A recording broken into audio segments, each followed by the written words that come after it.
Brought to you by the EveryDollar app. Start budgeting for free today.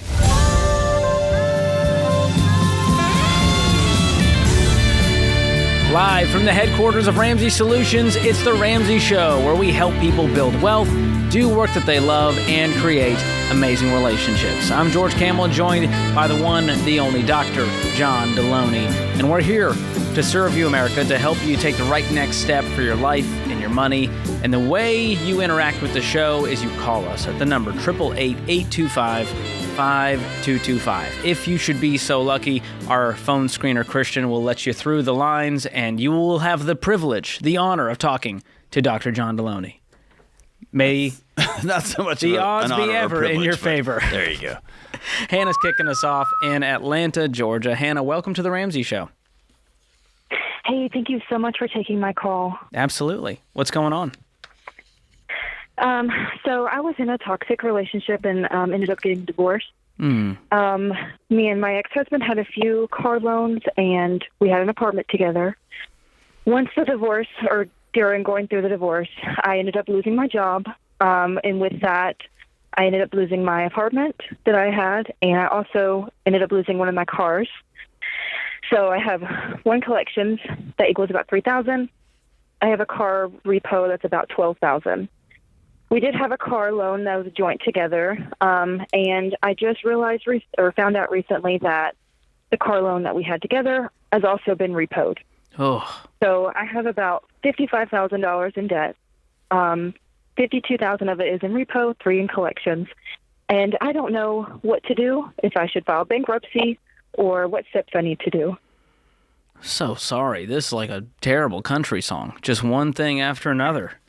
Are you back to work now? I am, thank God. I have a job, and I'm making about $2,500 a month. Okay. Do you have any kids? I do not. Okay. What job are you doing making $2,500 a month? I actually work in a dental office. I'm just one of the receptionists there. Okay. Is that enough to pay your bills? Luckily, I live with one of my friends, so my rent is not that expensive. I pay about $800 in rent. Okay. Both George and George's going to walk you through the math of all this, but both him and I know there's a season when you just get beat up and beat up and beat up and beat up, and the smoke clears and all that. I get that. But I want more than just $2,500 a month and you renting a room from a friend for your life. I have a bigger vision for you than that. Okay. Mm-hmm. And we'll talk through how to get different kinds of work or expand that. But $2,500, man, that's scratching by these days. I actually am in college right now because of all of this. I needed a better life for myself. So I'm actually in school right now. Good for you. I'm going to be a nurse. Good. So okay, amazing. Then I take back everything I just said. Good on you. You're incredible. That's awesome. Good. Are you working full time while doing nursing school? Yes, I am. Wow. Good deal. Okay. So we make $2,500 a month. Do you have a car now? I do. I paid cash for it. Okay. And you owe nothing else except for the $52,000 in repo, $3,000 in collections. Was the $3,000 in collections for a car? What was that for? That was for the apartment that we had. During the divorce, I actually ended up losing the apartment because I lost my job. I couldn't pay for it. Okay, so this is kind of like the eviction settlement, missed payments, breaking the lease, all of that? Yeah. Okay. Whew. Well, the good news is you have a place to lay your head that's safe and affordable. You have a car to get you to and from work. You have work. So there's a lot of good things happening after what you've just experienced, which is straight up hell. Yeah. So how much money do you have right now left over after you pay your bills every single month? I was doing the math last night after my expenses because I am paying for college myself. So I'm not taking out any student loans. After all of my expenses, I have about $300 left every month. Okay, that you could start attacking these debts with. How much is school costing you? How are you able to cash flow nursing school? Well, I am going to a technical college, so it's about, maybe $1,500 every semester. Okay. But I'm just saving as much as I can a month to go towards that, so I don't have to take out any student loans. Hannah, for the repos, did both of those happen in Georgia? Yes. Okay, so when they get repoed, whoever repossesses the cars, the person who holds the title sells those cars, and what he sells or she sells that car for goes against the note. So you don't owe $53,000 on those two cars. You owe the deficiency balance. They should have sent you a number saying, here's what you owe us now that we have sold these cars for X number of dollars.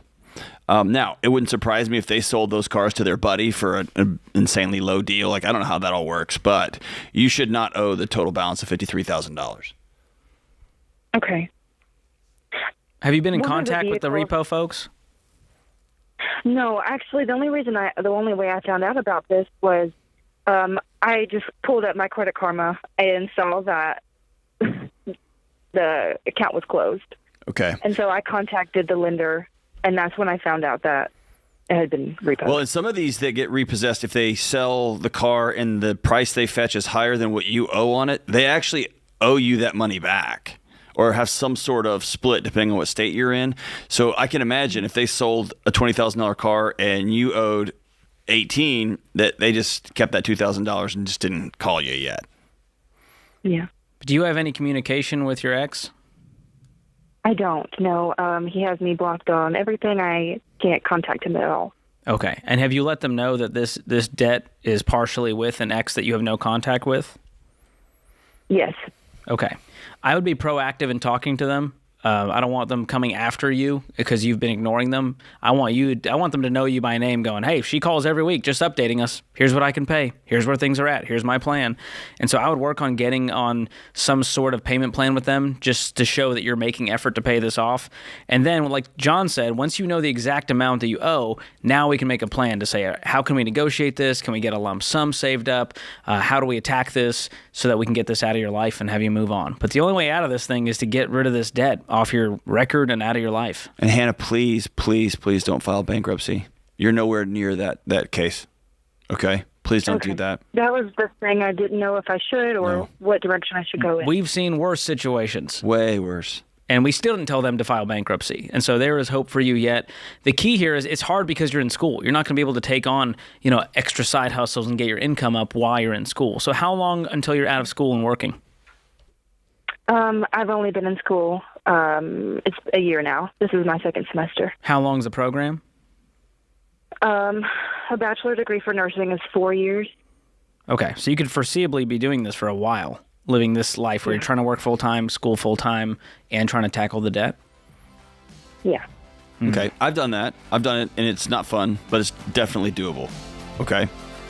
We 100% believe in you, but what I don't want you to do is I don't want you to take the pain of this divorce and then spread it over the next 7 years with a bankruptcy on top of it. You've been through enough hurt.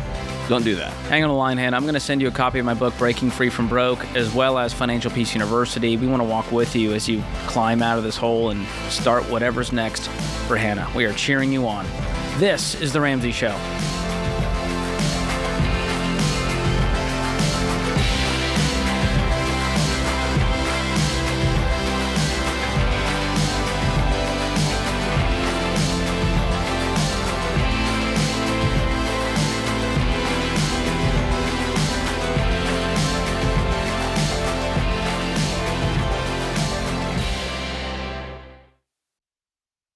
Hey guys, it's Rachel Cruz here to tell you about a faith-based alternative to health insurance that can make healthcare more affordable. Christian Healthcare Ministries. CHM allows members to share each other's healthcare costs, and it's as easy as 1, 2, 3. Step 1, choose the healthcare provider you want.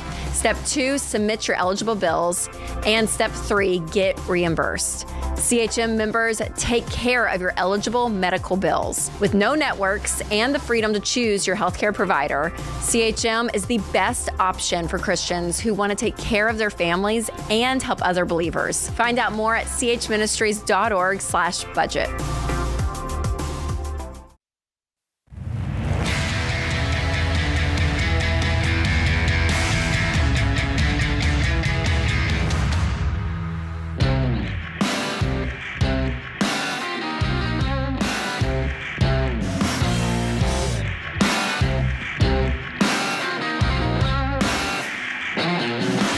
Welcome back to The Ramsey Show. I'm George Kamel, joined by Dr. John Delony. Open phones at 888-825-5225. Listen, selling the house the Ramsey way makes home ownership a blessing instead of a burden. And the Ramsey Trusted Program is the only way to find an agent that you can trust to keep you on track with what we teach here on The Ramsey Show and get the best offer for your house or find the right house for you. We're going to send you some of the top agents in your area who we trust. We vet them, and you get to review their stats. You get to interview them. You decide which one you want to work with.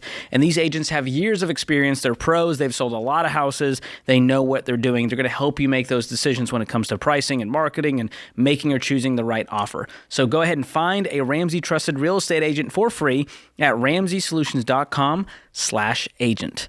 All right, let's head out to Philadelphia up next. We've got Jessica there. How's it going, Jessica? Hi, George. Hi, Dr. John. It's great to talk to you. It's even better to talk to you. How's it going? Well, here's my question. Would it be beneficial to pause baby step 2 for about 2 months in order to cash flow attending the Money and Marriage Conference in February? Ooh, That's a loaded question. Sophie's choice. I have my answer. What's the state of your marriage? Oh, it's a really good marriage. We have 4 kids. 3 of them are teenagers. 1 almost is a teenager. We're really busy with that. My husband's an elementary school principal. The last 4 years have been really crazy with his job. And he's also in grad school right now going for his doctorate in education. So we're busy. And when I hear the Money and Marriage Conference being advertised, I'm like, I want to do that. I want to go with him and just invest in our marriage. And I think it would be really awesome. We've started the Dave Ramsey plan about a year ago, which was a month after buying a car and financing like half of it. Oh, boy. How far away from becoming debt-free? So we should be in beginning baby step 3, like in March of 25, if we didn't do the conference. Okay. So it would put us on hold by about. Well, here's 2 the months. good news. It's not the first or last time we're going to do this thing. And so I would personally tell you. I could get fired at any moment, George. Yeah, that's true. Jessica, if you were my friend and if it was any other event, I'm going to tell you don't do this right now. I think John was saying, hey, is this on fire? Like, your marriage is more important than anything. If this is the one thing that's going to save the sinking ship, then we would say, all right, this is worth saving your marriage over. But this is not a crisis situation. This is a luxury to travel, to get lodging and transportation and go have fun for a weekend. And so I would tell you to just pause and join us for the next one when you're able to cash flow it and out of debt. Okay. But I will tell you this. There is I don't think it's been announced yet. So I'm going to get your number or your email address. Okay. There's so you know the one in October is sold out. And if you do want to come, it's RamseySolutions.com/events and Money Marriage. We opened up a new one in February, right, for Valentine's weekend. It's going to be amazing. But there will be a Money Marriage live stream that we follow up the October one with, and I'll hook you up with that, okay? Oh, that's kind.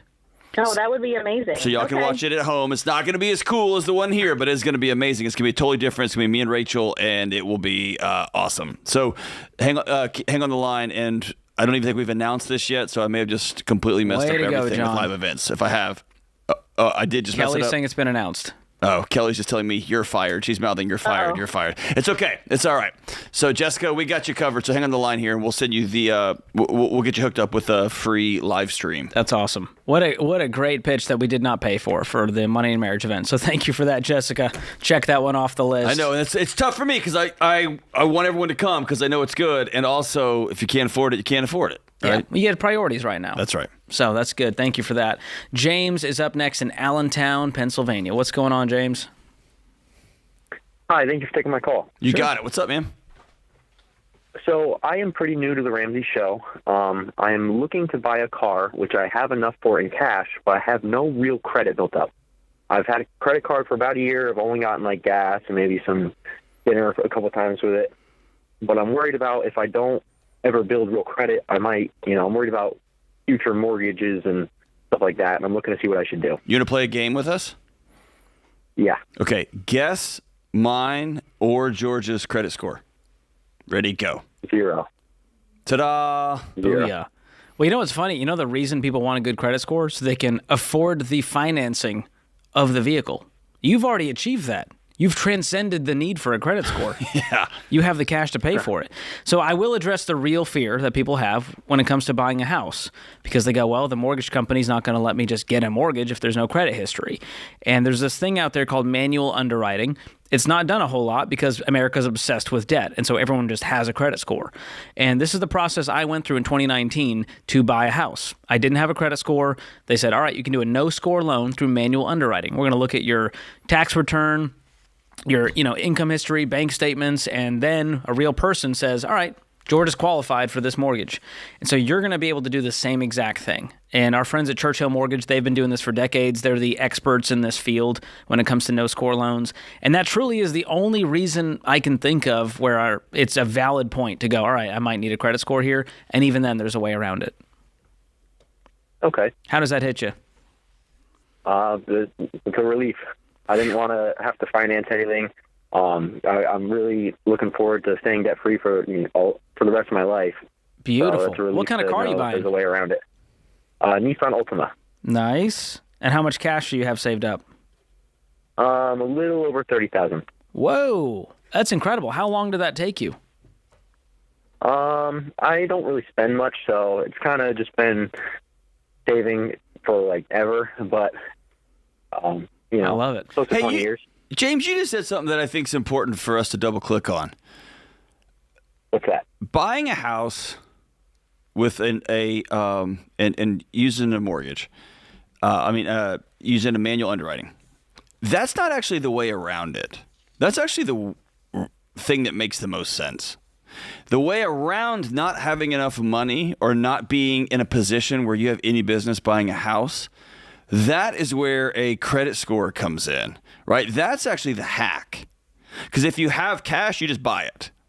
And if you pay your bills on time and you've got enough money and you can prove, here's my job, that's what manual underwriting, they're just going to come check out your life and make sure you can actually afford what you're about to do.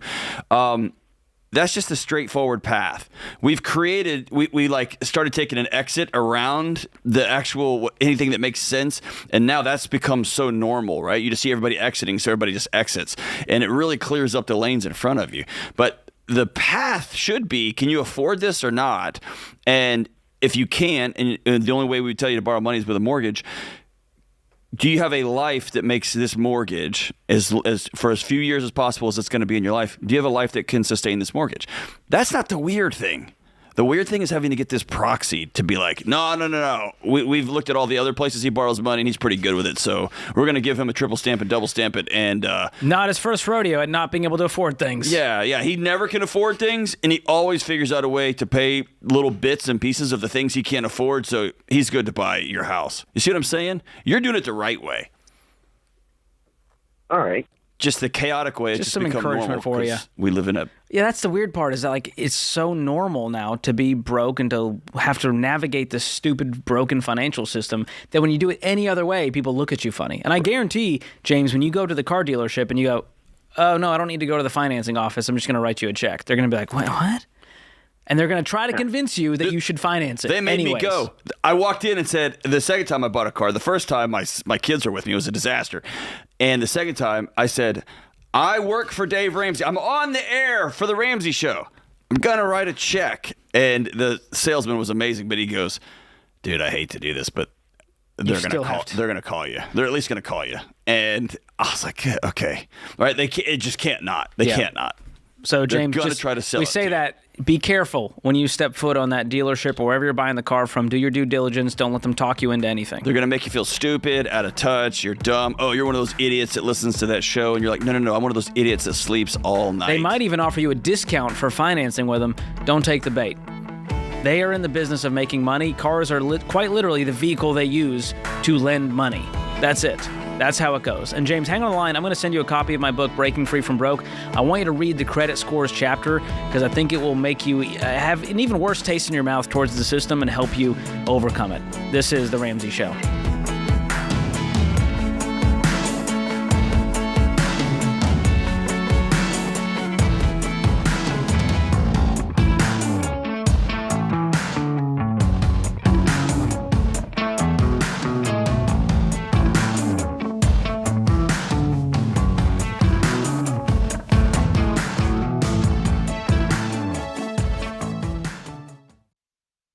You know, it doesn't take a degree in statistics to realize that this one stinks. 93% of undergraduate private student loans are co-signed. So when you're delinquent and drowning in private student loan debt, mom or dad or Uncle Joe is stuck in that financial stress along with you. But there is a way out.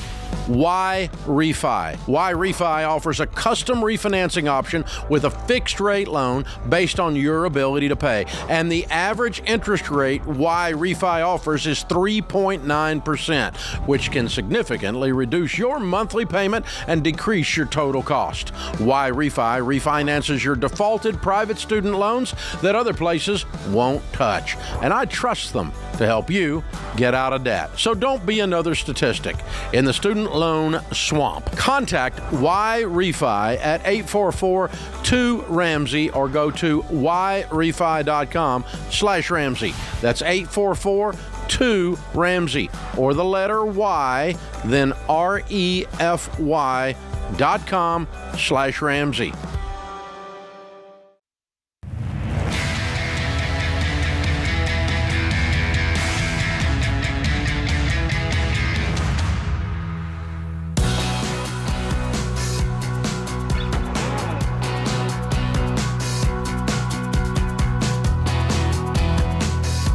Welcome back to The Ramsey Show. The phone number is 888-825-5225. I'm George Kamel, joined by the host of the Dr. John Delony Show, Dr. John Delony. We've got tons of shows on the Ramsey Network, including that one, so be sure to check them out if you're enjoying this one. It's on podcast, YouTube, wherever you like to hang out. Kevin is up next in Seattle, Washington. Kevin, welcome to the show. Thank you so much for having me. Sure. I need help. I am debt-free, which I'm extremely excited about. I discovered Ramsey Solutions about probably a year and a half ago, and really dove in, and it made me feel good that I felt like I had been living the Ramsey Solutions lifestyle for my entire adult life without even knowing it. You're like, I'm not the only crazy person out here who's like, I don't want to have payments. Right. Or more realistically, somebody taught you common sense, right?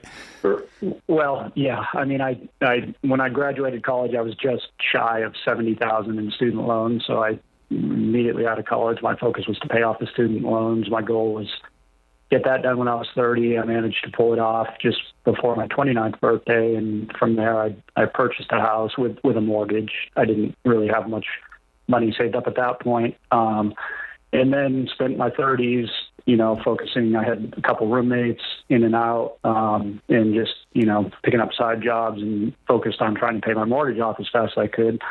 Fast forward another 10 years, I ended up selling that house when it was really close to being paid off, put that money into an IRA. Things are going great. I've moved closer to family. I don't currently own a house right now, so I don't have a mortgage. I'm renting. Just to make sure that this is the place I want to be, and I like the job and everything. So my biggest challenge, and I'm starting to realize it more and more as I get older, is that I've been doing the track every dollar. I've been living the Ramsey's Solutions life for so long that it feels that it's turned into like an obsession or an addiction, or is like taking over my life. And I realize that I'm, in a much better situation than a lot of people, and I don't take that for granted, but I feel like I'm struggling by not being able to spend money. If I know that probably sounds twice as crazy, but no, hey, like what you're experiencing is surprisingly, I won't say it's common, but it's not rare that this identity kind of takes over. And I guess as someone who is on the inside of this thing, right? Like me and George actually stir the Kool-Aid before we send it out to you guys.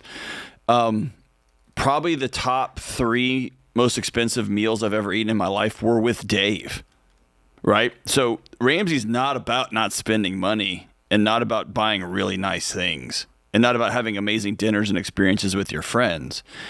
It's about making sure that you're a person of generosity and that you can afford these things.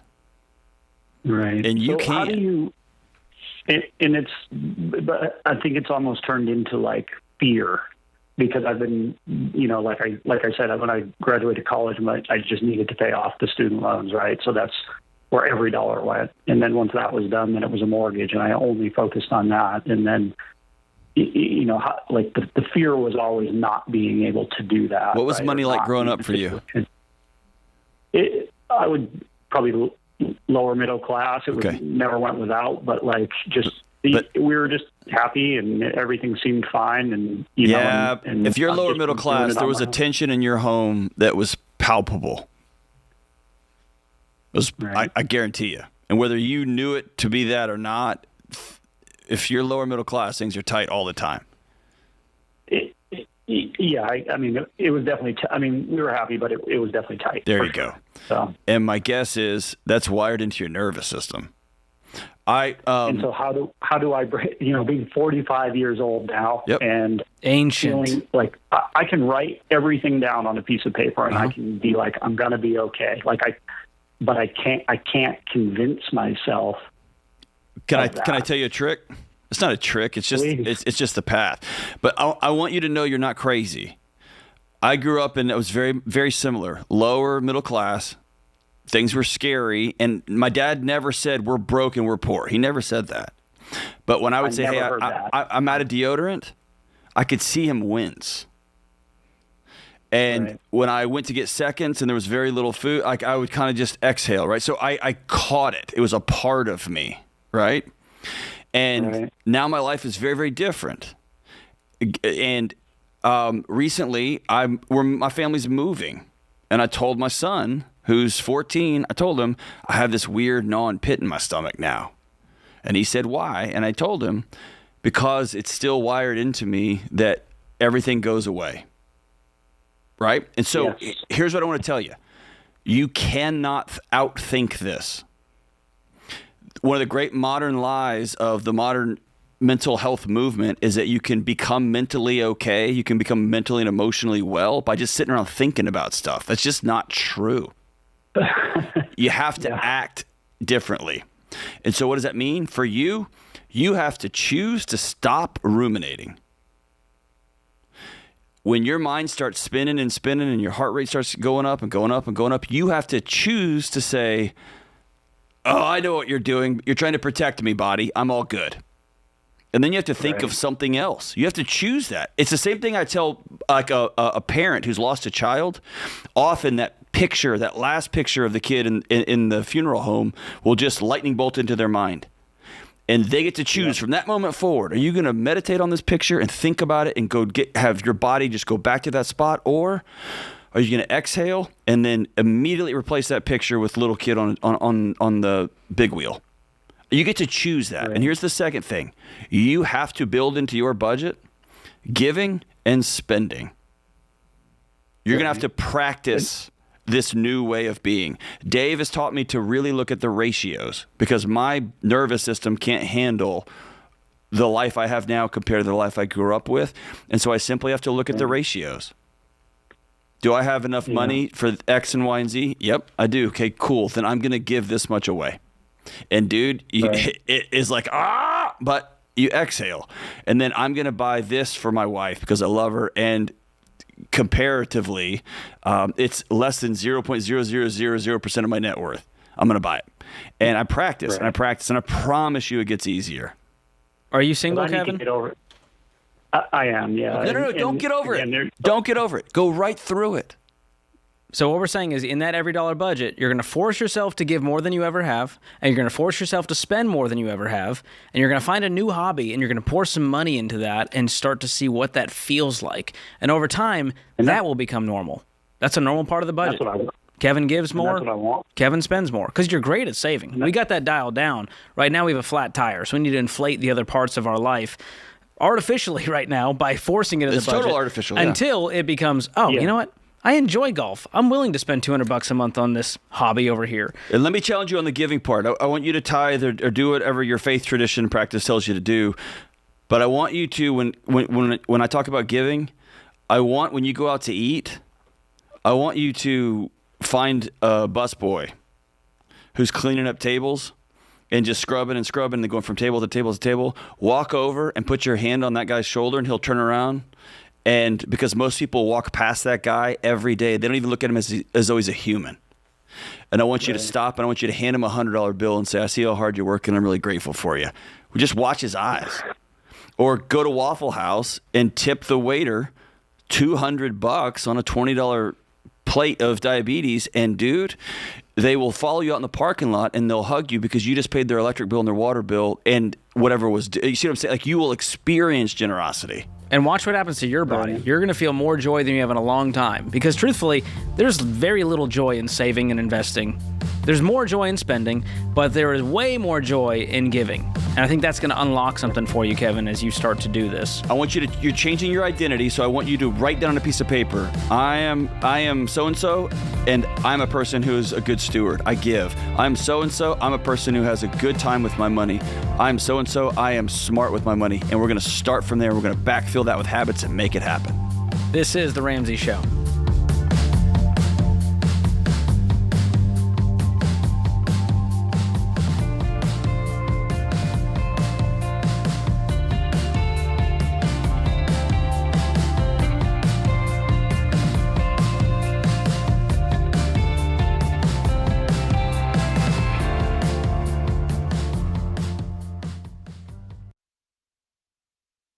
I've been doing this show for over 30 years, and some of the saddest calls I have taken are from situations that are completely preventable.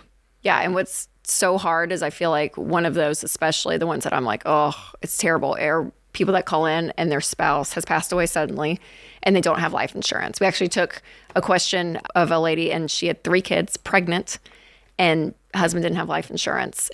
And I'm like, I can't even imagine. Or even if it was opposite, right? If a mom passed away, there's a dad with kids and trying to figure out, how am I going to afford childcare? How do I outsource some stuff that maybe she was doing? Like, and it just takes the grief and the sadness of something like a sudden death to a whole new level. Like when you have to think through, how am I going to pay my bills? How am I going to eat next week? Yeah, in the middle of all that grief. Like it's terrible. And so life insurance is the one thing, especially as a mom with 3 little kids, that I'm like so big on for people to get because it's inexpensive. Xander is the place that Winston and I actually get all of our life insurance.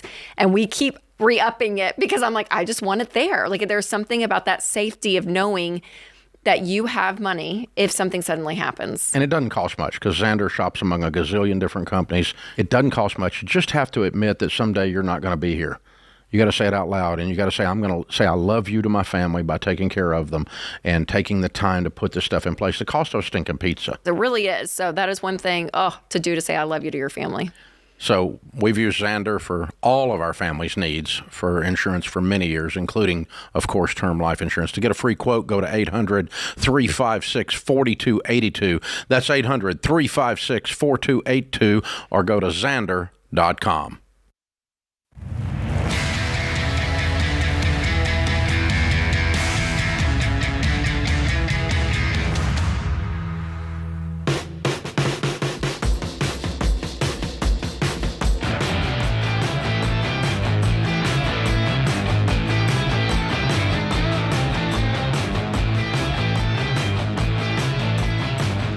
Welcome back to The Ramsey Show. I'm George Kamel, joined by Dr. John Delony. If you are enjoying the show now or anytime, do us a quick favor and hit the like button, hit the follow button, hit the share button, hit the subscribe button, and share this with a friend, a family member, someone who you think could use a little positivity, a little hope in their lives, and display some of the just trash that's out there. Just the candy, just the sweet nothing candy that is the internet. I don't know. You refer to yourself as the Ramsey eye candy. Some of the candy's all bad. That's very different, John. But thank you for reminding America. You're welcome. If they're not watching on YouTube, now's the time to start. There we go. It's open phones at 888-825-5225. Don't be shy. Call us. We'll give you our best advice. And sometimes it's not the best. Right, John? Disagree. Julie's up next in Montreal. We're going way north, John. How's it going, Julie? Hi, I'm good. How are you? Doing good. Great. Julie, we've got some of your closest friends here in the studio from Montreal, from Toronto. Wait, really? Yes, we really do. We're surrounded by Canadians right now. It's one of the nicest, warm feelings I've ever had. Oh, well, thank you so much for taking my call. I love both of you. I watch you religiously. That's so cool. Well, what's up? All right. I'm 27. I waitress. I'm currently doing baby step number 2, Gazelle Intensity. I'm doing Financial Peace University. And if I keep going, I'll be out of debt by August 2025. And I listened to that episode that Rachel talks about giving to charity, and she talks about like how important it is, and to like how it transforms you across, like how important it is. And I think I believe in it, but when it comes to the, right now I'm making $4,000 a month, and that extra $400, I can't find myself to actually give it away. And I'm wondering if it's how wrong it is to not give when you're in baby step 2. I don't like looking at it from a right or wrong kind of moral perspective. Giving has been and always will be a matter of the heart. And we've always said, give a little until you can give a lot. Giving is not one of the baby steps until baby step 7, which is sort of, choose your own adventure. But, in baby step 1, give a little, give something. Baby step 2, give a little, give something. And once you get out of those steps into baby steps, 4, 5, 6, 7, that's where you can really dial it up because you have more margin.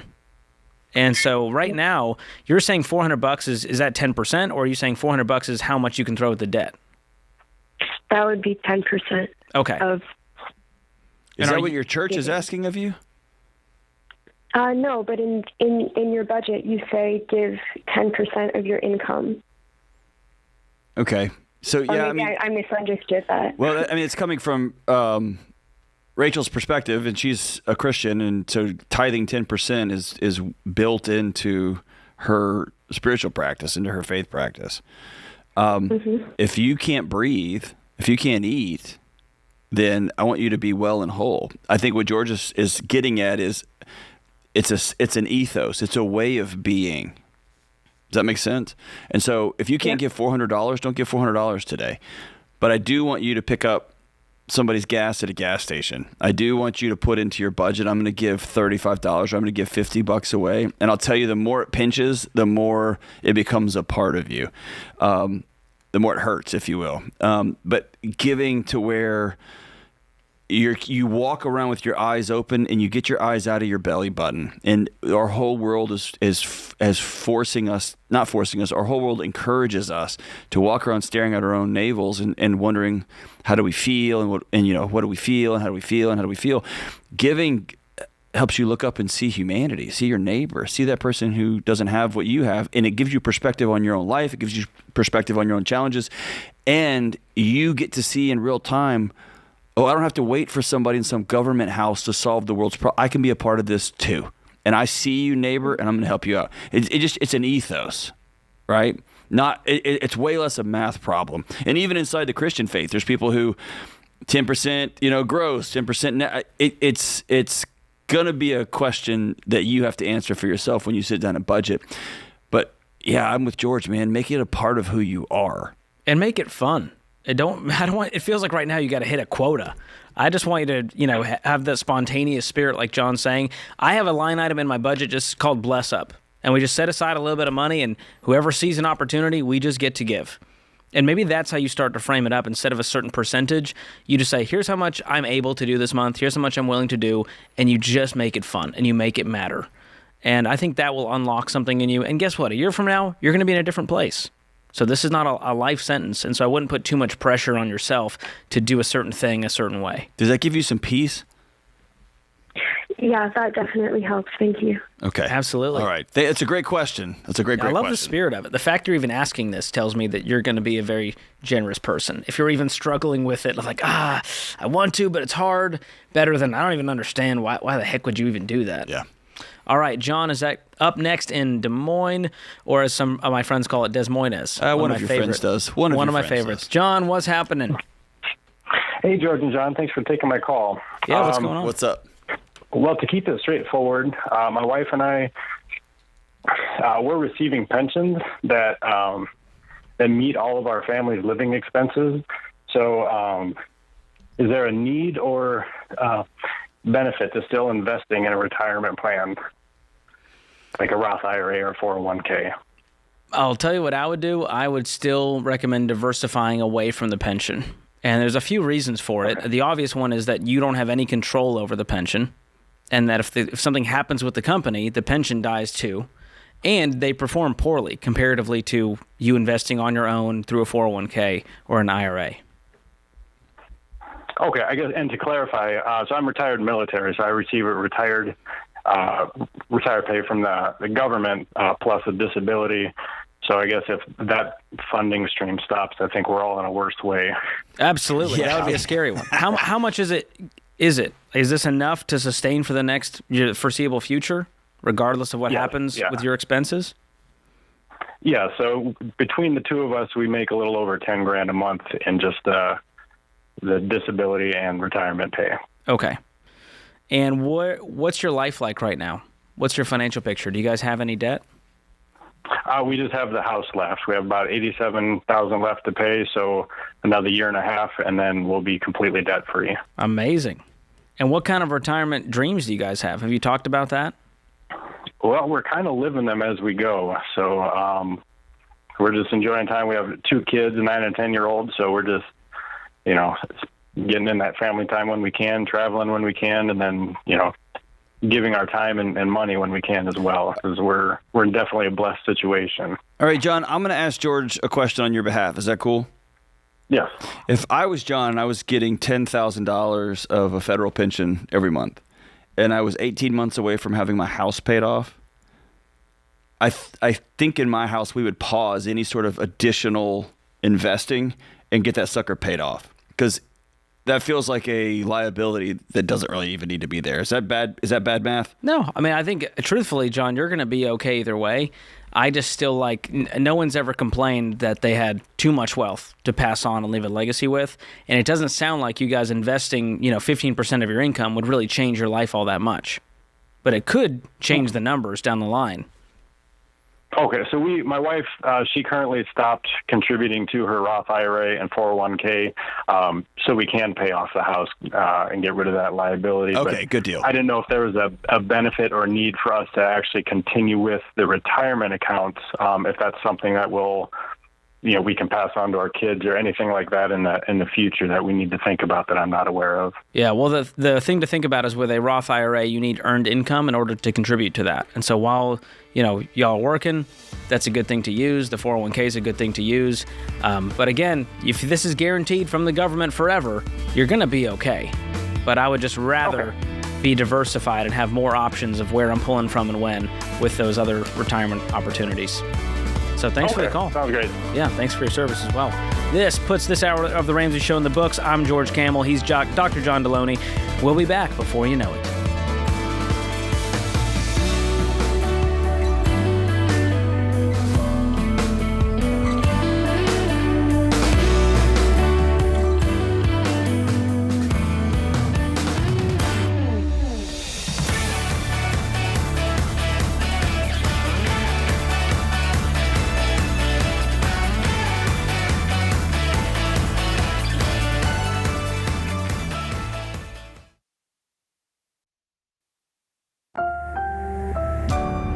Brought to you by the EveryDollar app. Start budgeting for free today.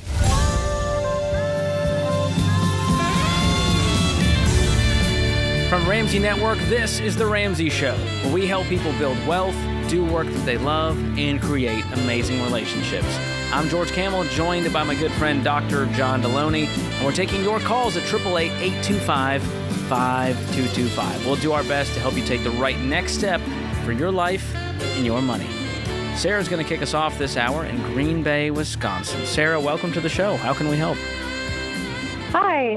Thanks so much for taking my call, first of all. I have an opportunity cost question. Okay. Lay it out. So the situation is that I'm a cancer patient, and it's metastatic. So I have an 85% chance that I'm going to die within the next 5 years. Sounds very dramatic, I know. But I also have a very specific life dream. My husband and I, when it comes to the baby steps, I would say that we've really moved into baby step 7, and we had made plans as partners that we were going to now pursue very specific dreams to give back to the community. And my dream is to charter a federal credit union. It really requires a specific college degree. With so little time left, I'm debating, is it time to just kind of put that dream on hold? Because it's going to take a couple years of college, or pursue it so that I can finish strong if these are my last 5 years. And I really just don't know which direction to go. For those people who are listening to this going, wait, what? How is she talking so clearly? You've been wrestling with this for a long time, haven't you? Yeah, the past year, ever since the diagnosis. Okay. So is the smoke cleared, or are you still walking around kind of in that shocked phase where everything feels pretty good and it's hard to wrestle with even though it's sitting out there? I can get emotional from time to time, but I think I know what I want to do. I just need to know, like, which direction to take. I want to, again, make that if this is the last chapter of my book, I want it to be a really good chapter. And I don't know, I don't want to rob my husband of our last few years together. I would have to be a full-time student and work full-time, but I also don't want to not do something with my life before I go. Okay, so when it comes to price point, like, we can afford it. No, it's nothing to do with that. Nothing to do with that. Tell me about your dream of what would it, like, if you had a magic wand and you went ka-ting on a local park bench and this credit union emerged. What would it be doing for the community? This federal credit union would be chartered specifically for my Native American tribe.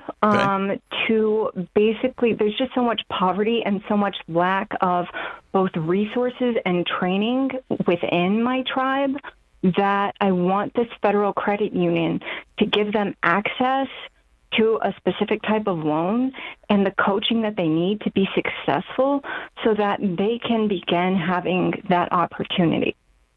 I think that's beautiful. And I also think you can accomplish a huge chunk of this. Or let's snap your fingers. You spend 5 years imagining what life is going to be with your husband. Because here's the deal. Y'all made plans, and those plans are now over as you knew it, right? Your marriage as you know it is over. Your life as you knew it was over. And now y'all are going to build a new life for the last 5 years. Okay? Mm-hmm. And so you care and love for this tribe, and you want to give them resources, you want to give them information, you want to give them coaching. This is just me. Exactly. I would hate for you to live the last 4 years of your life taking accounting 3, right? It does sound kind of miserable. I know it is, because I always used to watch my roommates would come home and just stare at a blank wall, right? So here's the thing. If that's what you want to do, because I'm somebody who loves a college classroom. I love being surrounded by people and arguing and debating ideas and a professor who's walking us. I love that. So if you tell me, John, that I've always had this dream, I don't want to go out without an accounting degree, I'll tell you right now, go sign up today. You got 4 years, go make it happen. I would tell you to go do that. That doesn't sound like your dream. It sounds like that is a step you have to take to create this vision of how am I going to help and love my tribe. I would love to see you just bypass that whole thing and just love your tribe. And so that is there a way to accomplish that mission without being a charter of start a weekly class credit union? Because if the goal is to give them resources financially, there's all kinds of ways to do that, right? Set up a program on teaching them how to apply for college, teaching them how to get jobs, you could create an entire ecosystem so that 150 of them can band together and build a whole string of credit unions down the road. And one of them will name it after you one day. You see what I'm saying? Yeah. I think I hear the direction that you're going with this. Then one of the things that I'm afraid of is how do I get that that kind of that investment, that cultural group investment, if I don't have the credentials. Because I don't have a whole lot of charisma either, so I don't think they're just going to sign up. So what would be a way to substantiate I disagree with you. I disagree. You do have charisma. I can hear it on the phone. Well, I talk on the phone for a living. So there you go, right? You're doubting yourself, and you've pigeonholed. The only way I can leave a lasting mark is to create this brick and mortar thing. And George and I are telling you, you could start an Instagram account and reach way more of those people. Millions of this year of our native friends. So we're just saying, I want you to dream of different ways you can accomplish the mission so that you don't pigeonhole yourself into, well, if I don't sit in a classroom for the next 4 years, this isn't going to happen. Because I think there's more than one way to do this. And I also want you to enjoy, let's say there is 5 years left. How do you still enjoy time with your husband and still create memories and also accomplish your career dreams? Yeah, can I challenge you on something? Yes. Do you have kids or just your husband? No kids, just the husband. Okay. He's an amazing guy too, one of a kind. No one, it's actually notated in my doctor's notes how much he stood beside me. So definitely a heck of a guy. That's awesome. So if you decide you all two alternate making dinners for each other, and you wake up every morning and watch the sunrise and have coffee together for the next 5 years, and you pass away, that's an extraordinary last chapter. An extraordinary last chapter. I don't want you to conflate a life well lived with big neon flashing signs that say, I left my mark. Because what you're going to find is, yes, it is cool to put a mark on something. It's cool to it's cool for me to have the #1 best-selling book. But I tell you what, when my son stands up, and George, my son's here today, and he's like, man, he called me, yes, sir. And I'll take that every day of the week. Right? And that comes from having morning breakfast and hanging out and walking alongside and teaching and riding bikes together. And so I want you to reimagine what a life well lived looks like in your last chapter. And I promise if you chase some big, huge, dramatic thing, it's not going to feel like you think it's going to feel. I want you to be honest about what does a life well lived look like in the last 5 years. And you're in this ride or die with your husband. You all sit down together and decide, what is this going to look like? And it might be serving indigenous people. That's amazing. I love that. But let's serve them in a way that's not going to require you to spend 3/4 of your remaining time in a classroom. And let's figure out other ways to do it, because I promise you're smart enough and you are captivating enough to do that. Best of luck to you. We love you, love you, love you. Call anytime.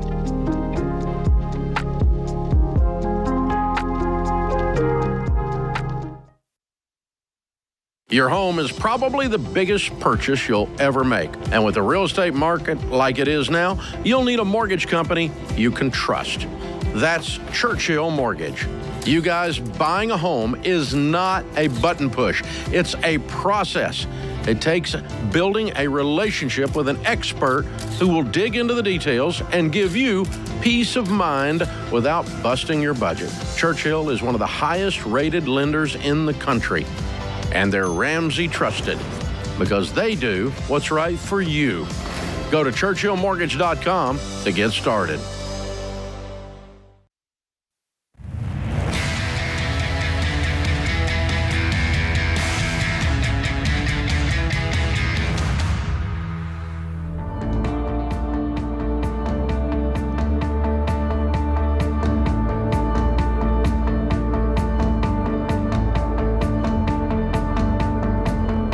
Welcome back to The Ramsey Show. I'm George Kamel, joined by Dr. John Delony. Open phones at 888-825-5225. Today's question of the day comes from Zach. It's of the day. It comes from Zach in Kansas. What does Zach have to say? I'm looking for it here. All right, let's see this. Oh, boy.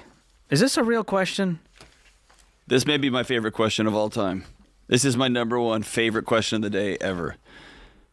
Zach from Kansas writes, I want to buy an Alex Van Halen drum set at auction. It's his last played tour set. It's likely going to be $100,000 to $150,000, and I want to use some of my 401k money to pay for it. Dude, I am with you so far, Zach. I love drums, and I love Van Halen. Most importantly, that was awesome.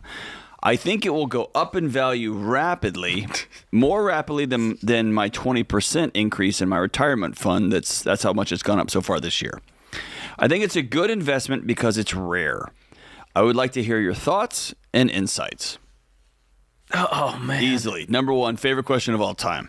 Should I cash out my 401 to buy Alex Van Halen's drum set? I'm going to have to go with a yes on this one, Zach. I'm going to have to go with a yes. A big yes. I feel like Delony, in his heart of hearts, would actually be like, yeah, bro, do it. Worth it. Oh, my gosh. Zach, for all that is holy, please don't do this. Yeah, in case someone stops the call here, do not do this. Please don't do this. For anything. No.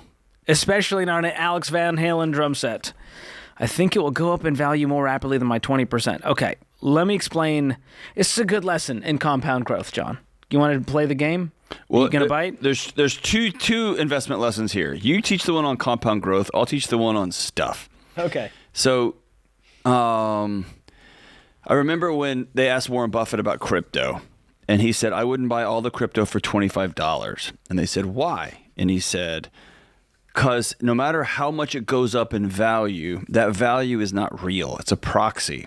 It's a guesstimation. It's a bunch of people saying, I would pay that for that. I'd pay that for that. At any given moment, 24/7. Right. And what he said was, I would have to sell it to be able to buy anything that I need. That has value. That has value. Like wood or oil or water. Or a Van Halen drum set. Now you see where I'm going. So if you're buying dude, I like buying guitars. I love them. And once I sell X number of books, I've got my eyes on a very particular guitar that I have no business buying, but I can't wait to get it.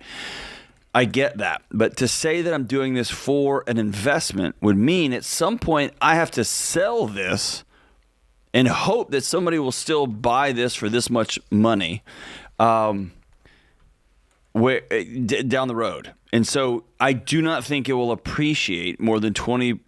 I just don't see it. So when you're thinking about buying things that are going to go up in value, Beanie Babies, baseball cards, do they go up in value temporarily or over a shorter period of time? Yes, of course they do. But I'm not going to Mickey Mantle rookie card. It's gone up $1 jillion. I wouldn't use that as an investment vehicle. And I wouldn't spend money. I wouldn't borrow money from myself to buy something that I'm going to have to resell to do anything with. Good point. You ready for the math lesson? Bring it, okay. Mathematician. So taking money out of your 401k as a withdrawal has not only your income taxes, but also penalties. So it's like borrowing, let's say it's $50,000 he wants to rob his 401k of. It's $150,000? He said he wants to use some of his 401k money to pay for it. I don't know if he's saying he has, so let's say he's going to use $50,000 as an example. Well, he's going to pay upwards of 35% for the pleasure of using that money. Not only that, but he's also unplugged the future growth. So I have an example here. Let's say he's 37 years old. He's going to use $50K. That money from 37 to 67, if he had just left it in the 401k, never added a dime, would have turned into over $1 million with compound growth. So if you're trying to tell me that this drum set is going to be worth over $1 million one day, now we'll talk. He's one of the best drummers of all time, George. I'm not going to lie. Well, why isn't someone else bidding this up? Pretty amazing. Why are they only selling it for $100,000 if it's actually worth $1 million? It's just not there yet. Don't do this, Zach. Oh, no. Zach. This is a real question, guys. Is this really that no one faked this in the booth? Okay. People always assume, John, that we fake this stuff for like entertainment. I could not have written this question in an improv creativity group. I couldn't have done it. It's too good. Too good. All right. Back to real people with real problems, hopefully. John in New York City, what's going on? Hey, guys. Thank you so much for taking my call. Sure. How can we help? Hey, so I have a business I had for roughly about 15 years, and finally decided to run it. It's, I'm going to need some cash. I have about $200,000 that I'm sitting on. And the business itself doesn't have any money because of the way I ran it up to this point. But so the question is, do I use the money to finance it, or do I apply for a line of credit, or, what should be the next step for me? So explain, you said you've been running the business for 15 years?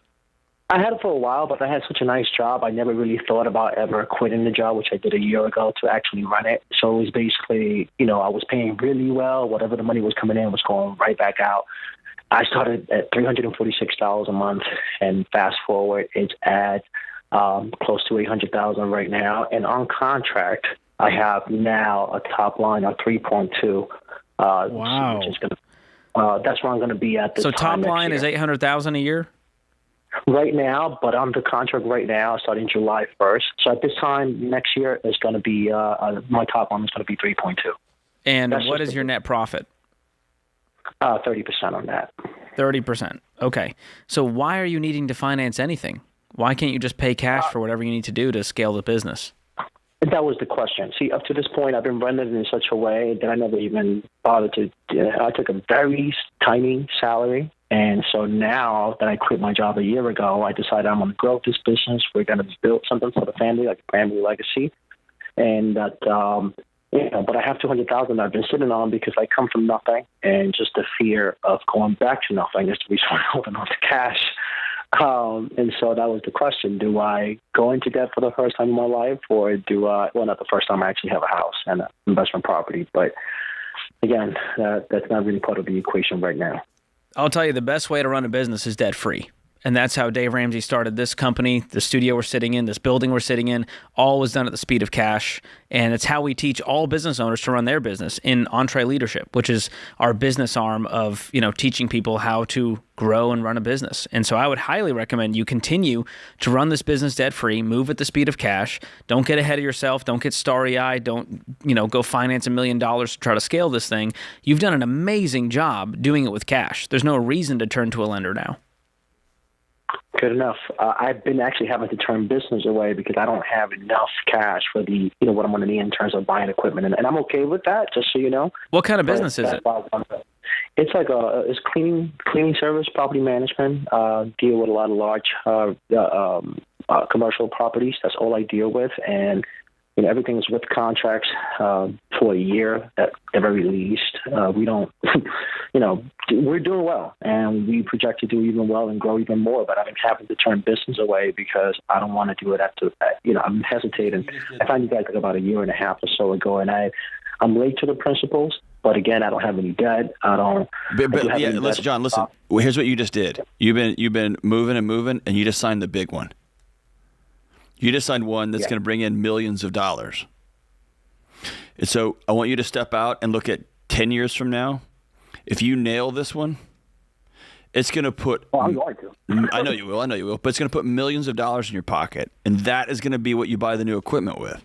So if you can hold your lifestyle one more year, and you can hold the way the business operates one more year, you're going to be flush. And I'll tell you, you're in New York City, so you get what I'm about to say. Imagine the meetings we had here in 2020 when the world shut down. We had not one creditor to pay. 100% of the energy in this building was going to make new business and help people who were hurting. It was not trying to back pay money we'd already spent. And I want you to be ready for that moment, because there's going to be people in your field that are desperate to pay off their cleaning equipment and their vans and whatever, and you're going to owe no money, and you can come in and give people a base price during the middle of a crisis, and you will take the entire market over. You are right where you need to be, my brother. You're on track.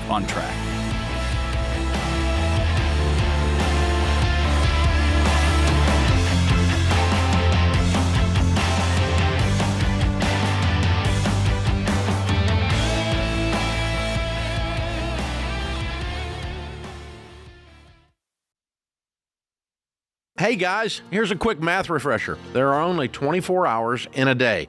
So you and your team need to streamline time-consuming tasks to focus on the activities that actually make money. Smart businesses are realizing that to reduce headaches as they scale, they need NetSuite by Oracle.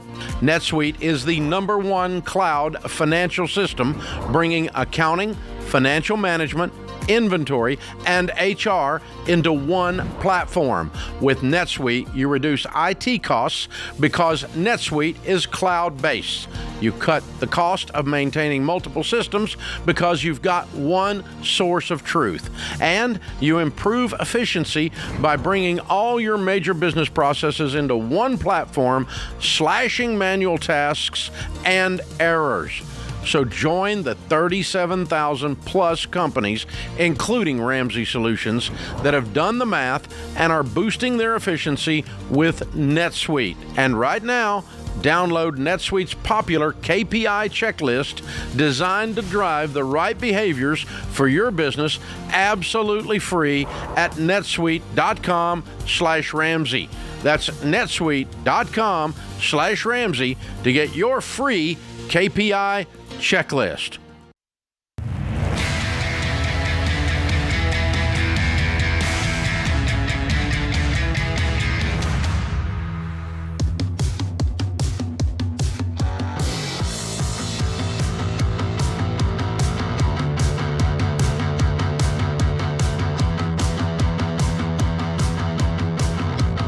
Welcome back to The Ramsey Show. I'm George Kamel, joined by Dr. John Delony. Open phones at 888-825-5225. We're going to keep the show rolling on to Cincinnati. What's going on to Ambrose in Ohio? How's it going? Hey, how's it going? I just had a question for you guys. I am getting married in August, and yeah, I know. And basically, both me and my fiance, I'm 27, she's 26. And I'm just kind of wondering how to combine finances. So I have a house and about like $100,000 net worth, and she was a travel nurse for a while, so she's got a really high cash net worth of almost $200K. And I'm just kind of wondering, how do you guys suggest like combining finances? Obviously, I haven't been married before, so first time doing this, I don't actually know how you guys did it when you did it. So just looking for that type of help. Awesome. When I got married, we were so broke. Yeah, I'm I had just 8 cents, and so it was pretty easy to combine it. We combined it in the ashtray, the cup holder in our car. That's how we. And Ambrose like, I have $1 million, she's got $2 million. Just wondering the best way to combine these things. No, it's great.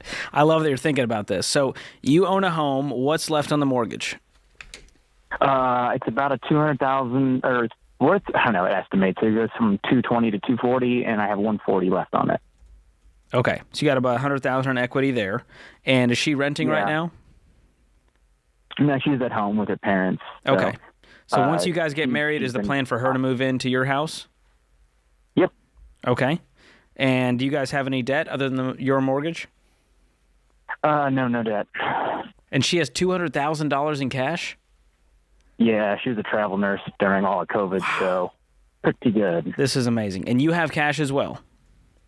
Yeah, I've got about $15K cash set aside besides the stuff. So $15K, and then the rest of it's going towards the wedding. Okay, so you guys are cash flowing the wedding. Have you figured out who's paying for that? Yeah, we already got that covered. Great. And honeymoon? Yep, got that covered too. All right. So here's what I did. Here's what I recommend anyone do. Once you guys are back from the honeymoon, combine your bank accounts to one. And what I did was I had my checking.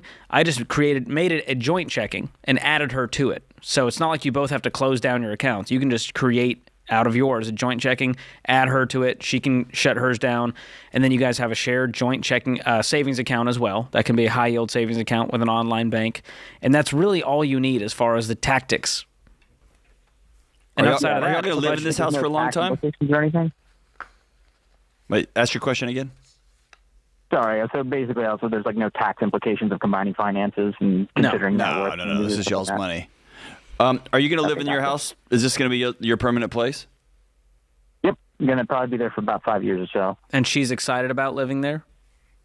Oh, absolutely. Yeah. She's did the garden beds, picked out a bunch of stuff, was updating it, painting the rooms. She's definitely nesting a little bit there, although she's not pregnant. That's all I'm saying. But yeah. No, I can imagine moving in after you've lived in your house by yourself. It's going to need some work. I would recommend considering taking some of the cash that y'all both have and pay this house off. It'd be pretty amazing to start your new marriage without a house payment. Yeah, you'll have $215 going into it if nothing changes, if you don't add anything to it, and you pay off the mortgage of $140, you still have $75,000 left as your emergency fund, savings, vacation slush funds, what have you.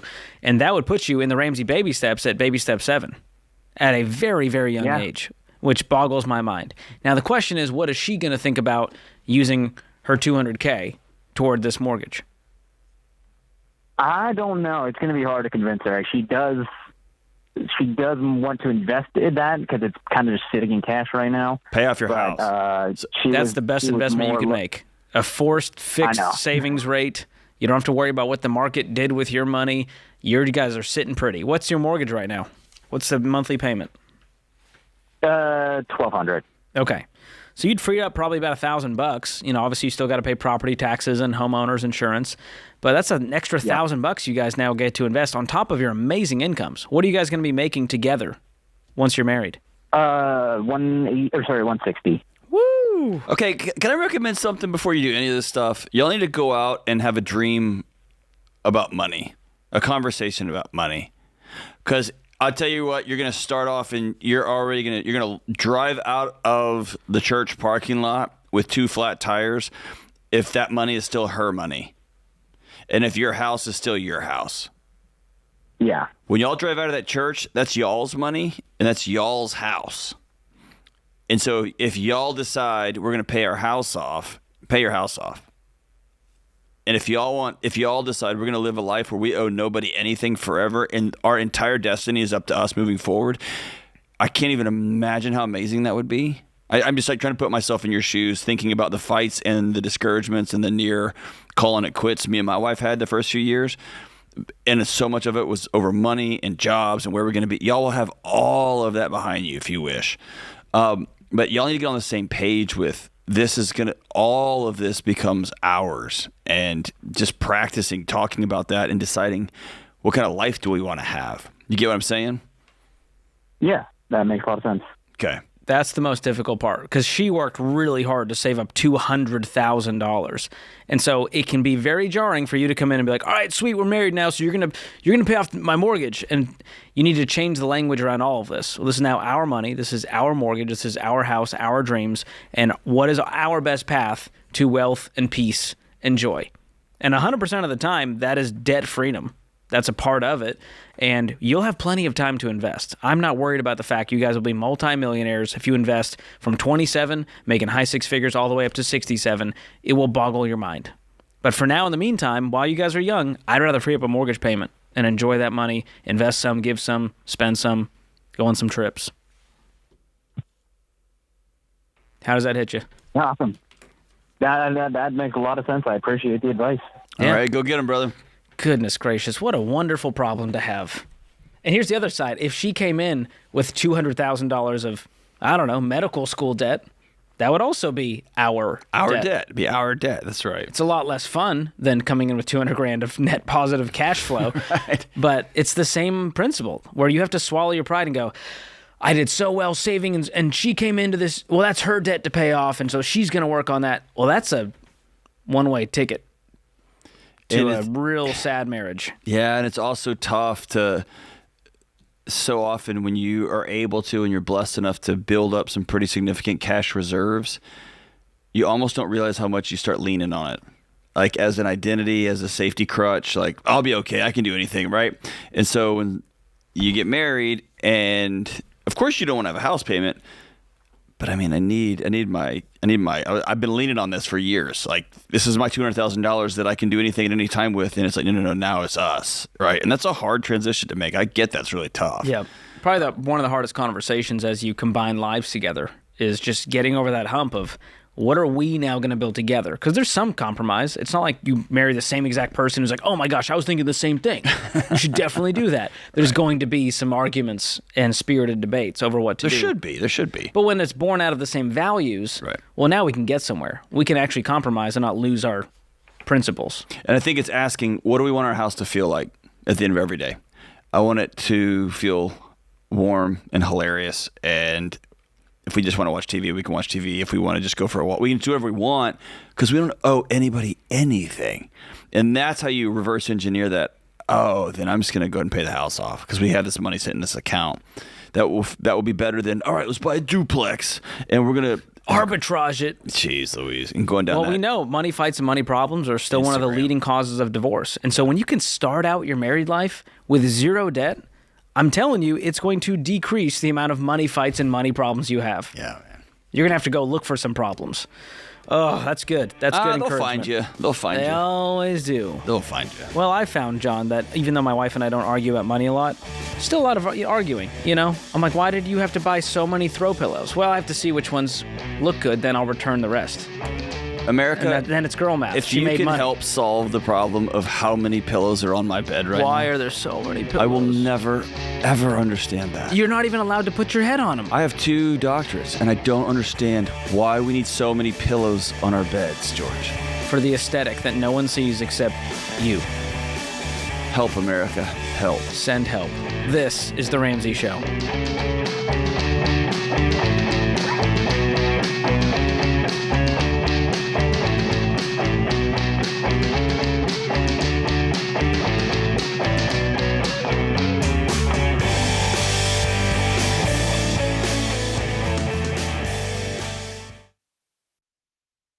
You've been gazelle intense, you've eaten more beans and rice than you knew existed, and now you're ready to make your biggest investment better. Blinds.com is a great way to dress up a room or your entire home. Whether you're comfortable with do-it-yourself projects or you don't even know what a Phillips head screwdriver is, well, trust Blinds.com to take care of you like Ramsey would. You can do the measuring and installation yourself, or you can let Blinds.com's professionals handle everything for you. Blinds.com offers a completely hassle-free experience. Count on them to deliver stylish window treatments from premium brands without the premium markup. You'll never have to deal with pushy salespeople in your home just to get a quote. But you can count on free shipping, free samples, and a 100% satisfaction guarantee so that you can rest easy. That's why we've recommended Blinds.com for over 10 years. Shop Blinds.com right now and get up to 40% off. That's Blinds.com.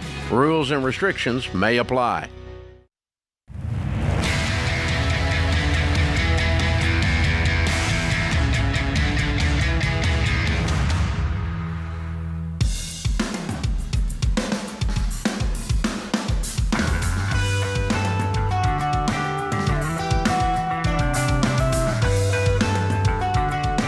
This is The Ramsey Show. I'm George Kamel, joined by Dr. John Delony. You know, a crux of this show is making the most of your money. And the only real way to do that tactically through a daily habit is by budgeting.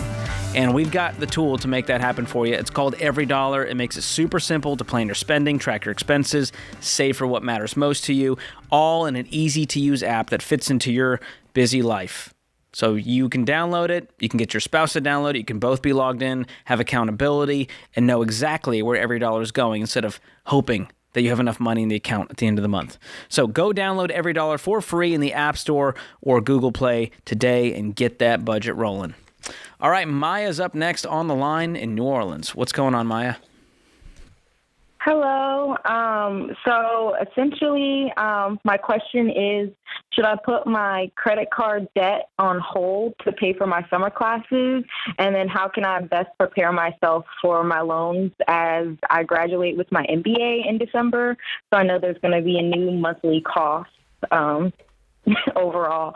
I did do a breakdown with all my debts, so I'm trying to be quick, but I can run you guys through what I'm working with right now. Okay. So how much more? You have school's over in December. How much more do you have to pay? I'm paying for my summer classes right now. I'll be taking out a loan in August, only $5,000. But right now, I paid $1,600 at the beginning of this month, and then I owe $1,600 at the end of July. As far as my credit card debt on one, my total is $879. And $300 is due by the end of July. My next credit card, $358, that's due at the end of the month. I can easily pay that off now, actually. As far Hold as on. my If salary, you could easily pay it off, why did we go into a few $100 of credit card debt? What happened? So this is kind of crazy. So I normally put my gym workout on the credit card every month. It's just kind of like a reoccurring thing, but I got a little willy-nilly and ran it up higher than it should be. So it's normally about $75 a month. Ran it up through extra spending? Correct. Okay. Maya, you're getting an MBA. Are you going to class or is this an online program? This is an in-person, I'm doing an accelerated program. So it's 9 months, but this summer I'm taking some additional courses or some, online classes. So it's about $3,000 for the summer, and it's normally $5,000 a semester. So I will be taking out one additional loan. Have you gone through all of your services and fees? Yes. Well, I looked at what they're charging me. Yeah. So if you go through your services and fees, I would be stunned if you're not paying a rec fee. You're not paying for an amazing gym. No. That's separate. I'm sorry. The gym membership is coming out of my own personal. I know, that's what I'm saying. I'm saying you're about to have an MBA. You're about to have a master's in business administration. And as a part of this $5,000 tuition that you're paying, that comes with counseling services and medical clinic and access to the university gym. And over here, you're paying for the gym again. That's what I'm trying to get at. I'm paying. Yeah, I have trainers that I go to, and unfortunately, I just don't want to give it up. I know, but you don't have the money for it. So you're going to go into debt at who knows what interest rate so that you can have multiple gym memberships? Could you cash flow this otherwise? Like, what would You're it take? about to be a master of business administration. So, okay, you make a great point. So I actually started listening to you guys in January. I was doing great. And then in March, I kind of stopped listening to you all, I'm not going to lie. And I got myself back into credit card debt. I'm seeing a correlation here. When you don't listen to what John says, bad things happen. And if you don't have George Kamel in your ears at all times, don't do it. Here we go. Yes, you guys are back into my morning routine. Are you in great shape? Are you in great shape physically? I need to get it fully. You'll be all right for a few months. Okay, for real. Here's the deal. Yeah. Let's try to stop the bleeding. No more loans. So if you took debt off the table, what would it take for you to cash flow the rest of the schooling? Okay, so how many thousands of dollars? To cash flow, okay, by the end of July, I'll need $1,600. I'm still going to get $1,000 back from my taxes, so I was going to throw that to it. Good. And I already have a total of $1,400 saved up today to take my son to school. So July's covered, right? Let's check off July. Exactly. What's the next bill? Yeah, $5,000, and then they do payment plans, so it'd be $1,000 a month. Done. Can you cash flow $1,000 a month to avoid going into debt? Done. Yes. So I make $55,000 a year. Thankfully, my job pays for all my car expenses, and then come August, I'll pick up at my part-time job again. I work at that same gym, but it's you only work like at the gym and it's not free? So the gym membership is free, but the part where I get training is $75 a month. Oh my goodness. Okay. Yeah. Here's the truth. You make $55,000. You can cash flow $1,000 a month. Truth? Okay. So yeah, yes, you got to cut things. Here's our new mantra. School. Okay. Debt is not an option. That's your new mantra. Okay. So right? do I stop investing in my 401k? Stop investing. I have my 401k for both of them. Pause investing down to zero. We're going to cut our lifestyle down a little bit so that we don't have to go further into debt. Because the truth is you don't need this. You don't need a lender. You have Maya. Okay. She works her butt off. And she has the money to pay for this. And so here's the deal. So that's my thing is I'm young. So I'm like 23, and my goal is just to pay off the debt by the time I'm 30. I know, but you keep taking out more debt. I was thinking like but that's the why end I of was the gonna year. Take out the debt because, it's only about, right now I'm sitting at $57,000. How is someone who's pay so back. driven and so disciplined, so lackadaisical about their financial future, going, well, 7 years from now, maybe I'll pay off a few $1,000s. Or somebody who's getting a credential that is going to give you access to teach people how to run their businesses. Yeah. And you're like, I know, but like... Maya, if Maya was running Maya Incorporated, and she was running the books, what would you grade her right now? Honestly, I would give myself like a 2. But ask me 2 months ago, and I would have gave myself like a 6. Is this out of 10? Yeah. Okay. Out of 10. I want to rate you 10 out of 10, and to do that, we're going to cut the debt. Because you know how business works, right? Revenue goes up, expenses go down. That's how it works. Right. And one of the expenses right now is debt. And so if you can cut that, then your revenue, your income, is going to be all profit, right? This is business 101. Right. And so that's how I want you to live your personal life. Because you know this from a business standpoint, but it's easy to get sloppy in your personal life because we are fallible humans who have emotions running the show. And Maya, why are you getting an MBA? This is kind of a bad question to ask. So I have my undergrad in healthcare management. I actually graduated in December of 2022 with my undergrad. I graduated a little early to save some money. I did not like working in the healthcare field, so I switched over to HR, and I work for a car rental company. I like doing what I'm doing, but if I'm going to be honest with you, I really don't know why I'm getting the MBA. I tried to get a master's in a different area, and essentially the counselor I met with was like, no, you need to get an MBA. It'll do good things for your career. So I'm just getting it right now because I know that, I'm young, I don't have kids, I have time to get it. And I'm able to, like you said, cash flow it cheap right now. But you're not cash flowing. You told us you're going to go into debt for it. And you already owe $57,000. Yeah, I do owe 57. But yeah, so I'm going to attempt, like you guys said, to cash flow it. Actually, I think that that's possible. Well, you promised me it's not going to be an attempt. Time. Can you just say, I'm going to cash flow it? I'm going to cash flow it. I'm going to cash flow it. Okay, we will be watching. We will find you on the internet, and we'll know, Maya. So don't lie to us. Yes. No. I am. I'm going to put a plan in place. I just need to figure out, I guess, how to best budget all my stuff. There we go. That's a solution. Hey, Maya, how far along are you? In your program? I have 5 classes left, so I'm taking 2 classes in the summer, and I'll have 3 come August, and I'm done. Okay, so you're already headed way downhill. Because otherwise, honestly, if you were just 1 semester in, I would have told you to stop. It's too expensive and it's too hard of a credential. And at 23, you're going to get out with an MBA, and you're going to put yourself in a strange position where you're over-credentialed. So people can't hire you at some of these entry-level positions at these big companies, but you're going to be not have enough experience to run the company or be a senior leader. And so you're going to find yourself in a no man's land. So I want you to start now networking, so that when you get out, you'll have a job or multiple job opportunities with this new MBA that you don't even know if you really want. Good God almighty, college counselors, we got to do better. That puts this hour of the Ramsey Show in the books.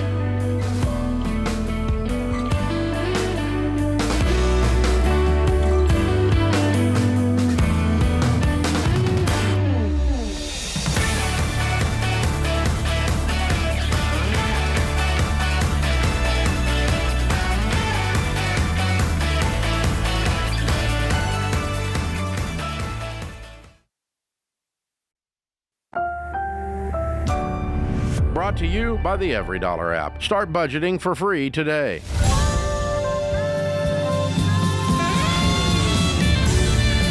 From Ramsey Network, this is The Ramsey Show, where we help people build wealth, do work that they love, and create amazing relationships. I'm Ramsey personality George Kamel, joined by my good friend and colleague, Dr. John Delony. That's Dr. 2 PhDs, don't forget it. We're pumped to be with you. Happy to serve you in any way we can to give you the right next step for your money, your life, your mental health, your relationships. John, you ready to go? Always. All right. That's enough confirmation for me. Andy's up first in Atlanta, Georgia. What's going on, Andy? Why don't you have more friends? What's up, Andy? Hey, guys. Thanks for taking my call. Sure. Sorry you had to hear that. Yeah, we can hear you loud and clear. Okay, good. I appreciate it. I have it's more of a moral question than a money question, but I have 2 sons. One is graduated college a couple years ago. One is going into his senior year. The oldest one got the mother of all scholarships, where basically he graduated with $20,000 in the bank that they paid him to go there. The younger one basically has full tuition scholarship, but I'm paying his room and board, and I've been cash flowing it just because life has been good the last 4 or 5 years. And while I've saved over $50,000 for each of them in a 529, I was just going to leave that sit there, so if they want to get a master's at some point, it's there. My question is, I will have over 4 years put out about $60,000 room and board because it's so expensive. Andy. Yeah. You don't owe your other kid any money. Is that what you're about to say? Okay. Well, I'm just wondering if there's any moral obligation in any way. Wait, do the kids know about all the numbers here? Oh, no. Yeah, probably. I mean, they're smart. Like, smart is kids, your other son being like, wait, Dad, he got 60 worth? Like, is he asking they're you? the most. He's he's the most grateful. No, not in a million years, Woody. And he's getting married this August, and I did tell him I would, because his fiance's family doesn't really have any money, so I gave him a $15,000 budget. That's kind of you. To have his wedding. That's awesome. Yeah. That made me start thinking, well, there's still a big disparity, so I didn't, just thought I'd get some. Here's what I know. There's no disparity. Smarter than me. There's no disparity. Here's what I know. The home that young man grew up in, I spent my whole career working with college students. That home that young man grew up in was safe, and it was warm, and he had parents who pushed him and coaches and supporters who pushed him, and I don't even know why he got that scholarship. But that didn't happen in a vacuum. You've been supporting him his entire life. Sure. And that looks different. Support for our kids looks different. Some of our kids need extra medications, and some of our kids need a different kind of backpack, and some of our kids need counseling, and some of our kids need football gear. As a parent, we want to look at what's the best way I can set my kids off. I don't want to keep a spreadsheet and I spent 7 cents here and I spent 9 cents here. Man, that's a recipe for resentment. That's just, dude, you've done an amazing job with your kids. They won the freaking dad lottery when they got you. Well, they won the mom lottery, and Dad didn't screw it up terribly bad. I'm curious, Andy. Is this coming from like a personal place where you feel guilty? No, I get it. I get that. No, not really. Just when I started thinking about, okay, I'm going to underwrite some of this wedding here, or most of it, then I started thinking, well, that doesn't even things out. And I know it's weird. It's weird to think, oh, I have to even that out. But maybe it's coming from a place of, in the last several years, I've been very fortunate in my business, and it's done really, really well. There we go. I could do that. That's a totally different proposition. I got a buddy who's, when his kids got married, he's very, very, very like comically wealthy. And when his kids got married, he surprised each one of them with, I'll take care of your first home. That was their wedding gift that they didn't know was coming. Right?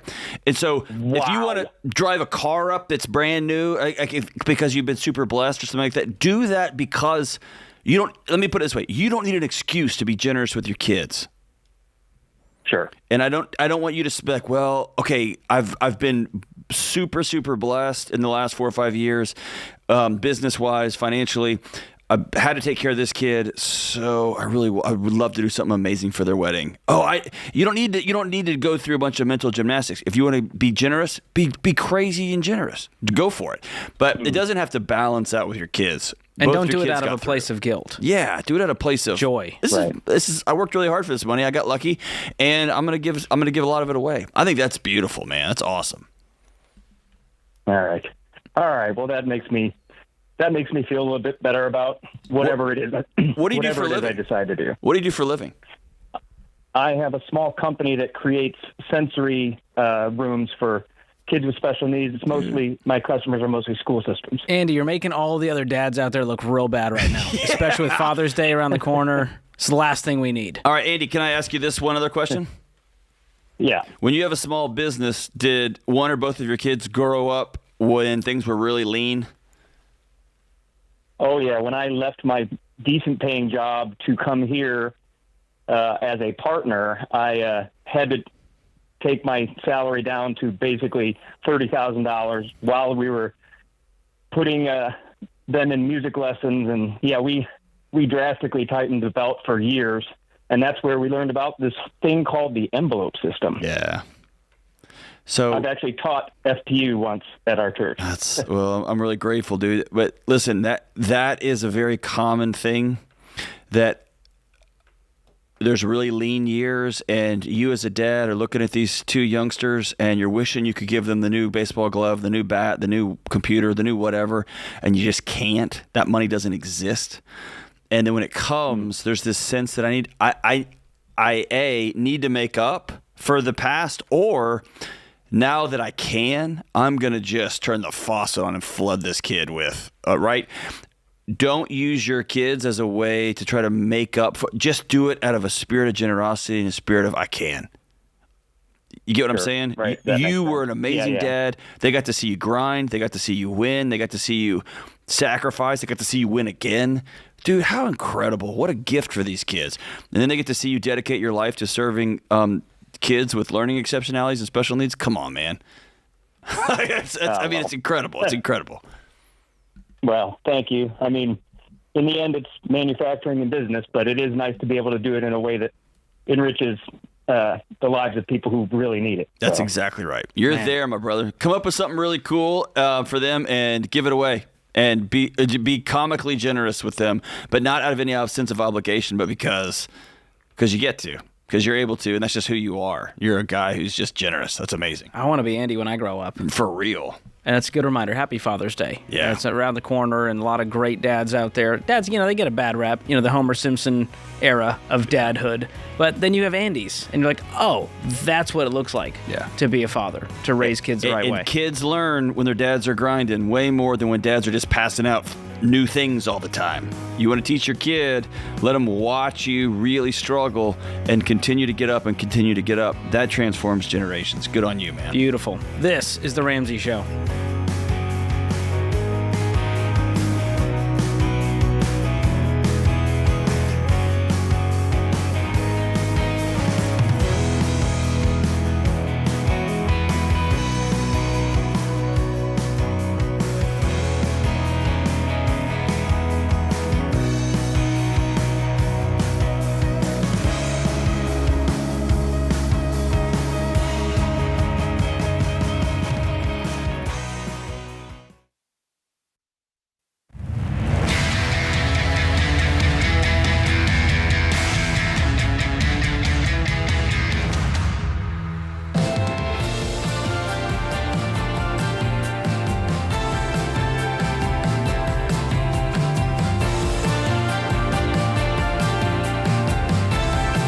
Welcome back to The Ramsey Show. I'm George Kamel, joined by Dr. John Delony. The number to call is 888-825-5225. You are the show. And thank you guys for calling in and trusting us with your most important life decisions. We don't take it lightly, and we try to do our best to steer you in the right direction that will lead you to peace and debt freedom. All right, up next, we got Catalina in New York City. What's going on, Catalina? Hi, how are you? Thank you for taking my call. Absolutely. I need your help.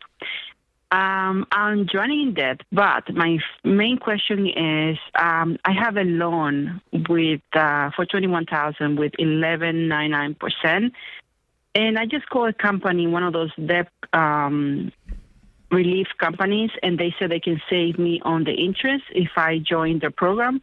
Do you recommend that? No. Can I be honest, Catalina? I hate these companies with a burning, undying passion because they promise this wonderful life where you're going to have debt relief. And what they really do is they tank your financial life and then attempt to negotiate while taking your money. And so what they're doing is something you can do for yourself without paying someone to do it and without tanking your financial credit and all that in the process. So what kind of debt is this?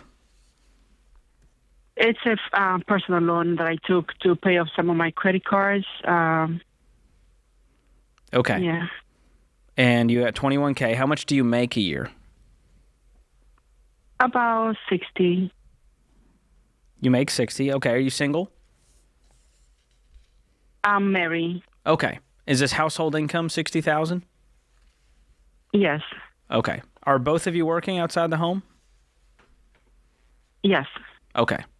And you're living in New York City, correct? Yes.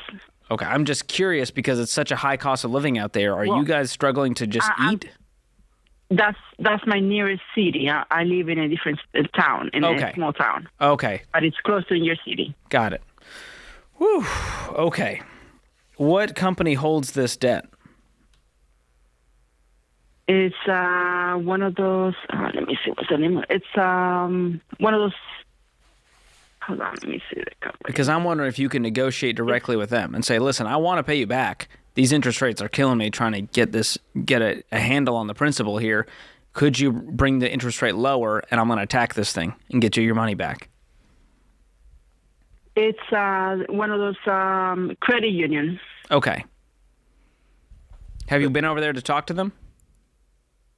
No, not yet. I just gave a call to one of these companies. That's why I called you, because I was like, I don't want to make another mistake. I already made plenty I'm of glad, mistakes. because I don't like wanna these make debt more. consolidation companies, these debt relief, these debt settlement. They all work in a few different ways, but largely what they'll tell you to do is, hey, stop making payments. Don't make any payments, and you pay us that payment instead. And in the meantime, your credit gets tanked. It'll go to collections, and they're going to try to settle. That's their strategy. Exactly what he told me, not to make any payment, yes. Exactly. And that's their strategy. And so instead of doing that, instead of stopping payments and, tanking this thing, sending it to collections and causing this problem to get even worse, the key here is for you to attack it. Because you've tried to take the shortcuts. I'm going to pay off one debt by using another debt to pay off that debt, right? Yes, I'm on baby step 1. I started to line up my debts, but I'm lost in How it. many more debts do you have? Well, I have a lease, and I have credit card debt. That's $10,000. Okay. And do you know what's left on the lease if you did an early buyout? The lease ends on September, but I would like to, refinance and keep the car and buy it out because I already paid half of the car. So that's my only transportation that I have. What's the car worth? It's $39,000. Whoa. And you guys make $60 a year. Yeah, we're drowning. Don't you think that was a lot of car to buy? Well, at the moment, the payment seems okay, the monthly payments, but now I'm almost done with it. And one of the keys, Catalina, to breaking free from this debt cycle is to not use the language of broke people. So here's what broke people ask. How much down? How much a month? Wealthy people ask, how much? Can I afford it in full? And so that's the kind of question I want you to ask, because you will become a wealthy person. That is going to be your identity, and now we're just going to take some steps to get there. So you've got the lease, you've got the credit cards, you've got the personal loan. What else is out there? That's it. Just the lease, the credit card, and the loan. That's plenty. Don't worry. That's enough. And so we need to get our income up. How quickly can we get our income up? Are both of you working full-time right now? I'm doing some side work, sometimes I do a day extra and I get almost $300. So I'm trying to get side work. Okay. And you have a husband? A week. Yes. What is he doing for work? He cooks. Okay. And so are you both making about $30,000, or is one making a lot more? Well, he makes less than me. Okay. What does it look like for him to go make more income? Well, he's about to retire next month, so it's probably going to be less. Retire? You can't afford it, sweetheart. Well, he's going to, retire to get the paycheck, but he's going to keep working. So it's going to be a little more income. How old are you two? I'm 50. He's almost 50, almost 65. He's almost 65. Mm-hmm. So does he have a pension or a 401? How's he going to retire? Nothing. He has nothing. You can't retire, sweetheart. Y'all are broke. And where does that leave you? You don't have any money. Now trying to pay off all of this debt with half the income.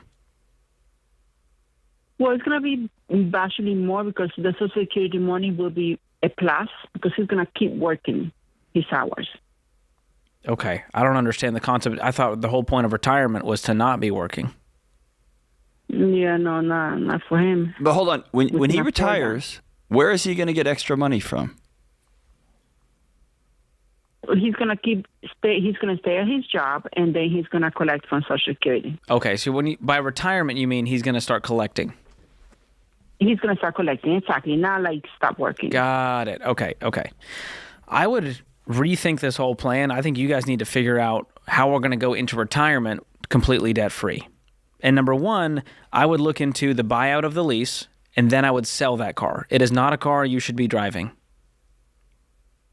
So even if you do buy it, you don't keep it. You're going to buy it in order to then sell it to make that $30,000, and then you're going to get a much cheaper car in cash. Okay, I like that. And how do I resell it?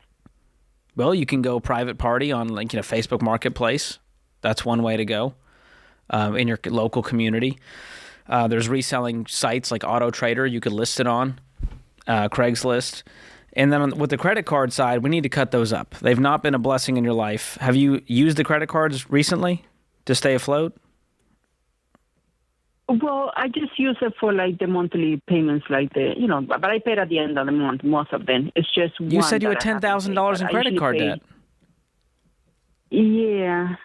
Well, then you don't pay it off at the end of the month. I think we need to stop getting starry-eyed about what you hope will happen when you start using these lenders' money and start looking at what we need to do to never need a lender again and never need one of these programs and never need to pay off the credit cards with a personal loan because the interest is better.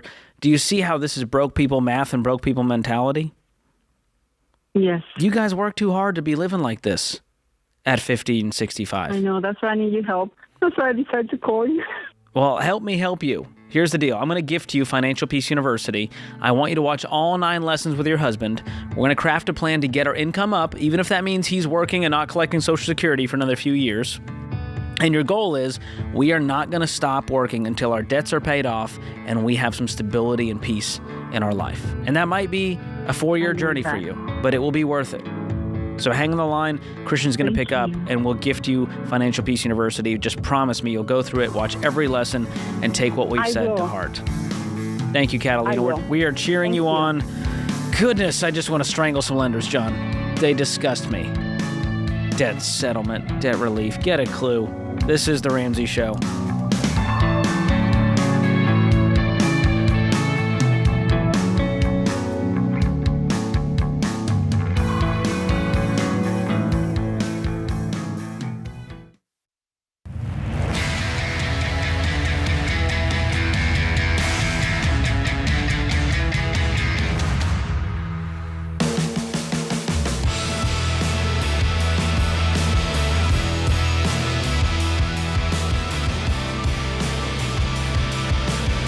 Welcome back to The Ramsey Show. I'm George Kamel, joined by Dr. John Delony. Open phones at 888-825-5225. Well, guys, insurance is a big deal. This is the defense you play as you begin to build wealth. And if you want some help in that area, we've got Ramsey trusted pros who can shop the market, compare insurance quotes so you don't have to. And your pro will compare quotes, discounts, bundling deals for you at no extra cost. And these Ramsey trusted pros will also make sure you have all the coverage you need and nothing you don't. And we vet these folks, we interview them, we coach them to make sure that they are market experts who have your best interests at heart. So if you're wondering if you have the right coverage based on your individual needs, be sure to find out for yourself at ramseysolutions.com/coverage, and you can take our free coverage checkup quiz. It's quick, it's simple, and you will have more peace by the time you're done. Let's go to the phones. Victoria's up next in Vancouver, British Columbia. What's going on, Victoria? How can we help? Hi, my husband and I are on baby step 7, and we have begun the process to immigrate from Canada to the U.S. Woo! And I was wondering, how much should we be saving for our family for medical expenses? So we have 4 kids, 5 and under. Party. And the timeline to immigrate would be maybe 5 years, maybe 15 years. So there's lots of time to save. Yeah. Well, I don't think medical expenses are something to, worry about. Are you guys going to be working here? Well, my husband will be, but in Canada, we don't pay anything. Brag about it. So he'll probably have, if he's working for an employer, he'll likely have, an employer-subsidized health care plan, or is he going to start his own business? He is self-employed, and so he would just be moving his business to the States. So you guys would just be kind of shopping the marketplace for health insurance, and you can start that process now. You can jump on RamseySolutions.com and get connected with a health insurance pro who can walk you through the options and go, here's what it is today. If you moved here today, here's what the cost would be. Here's the things to look out for. Here's the monthly premium. Here's, what your out-of-pocket max would be.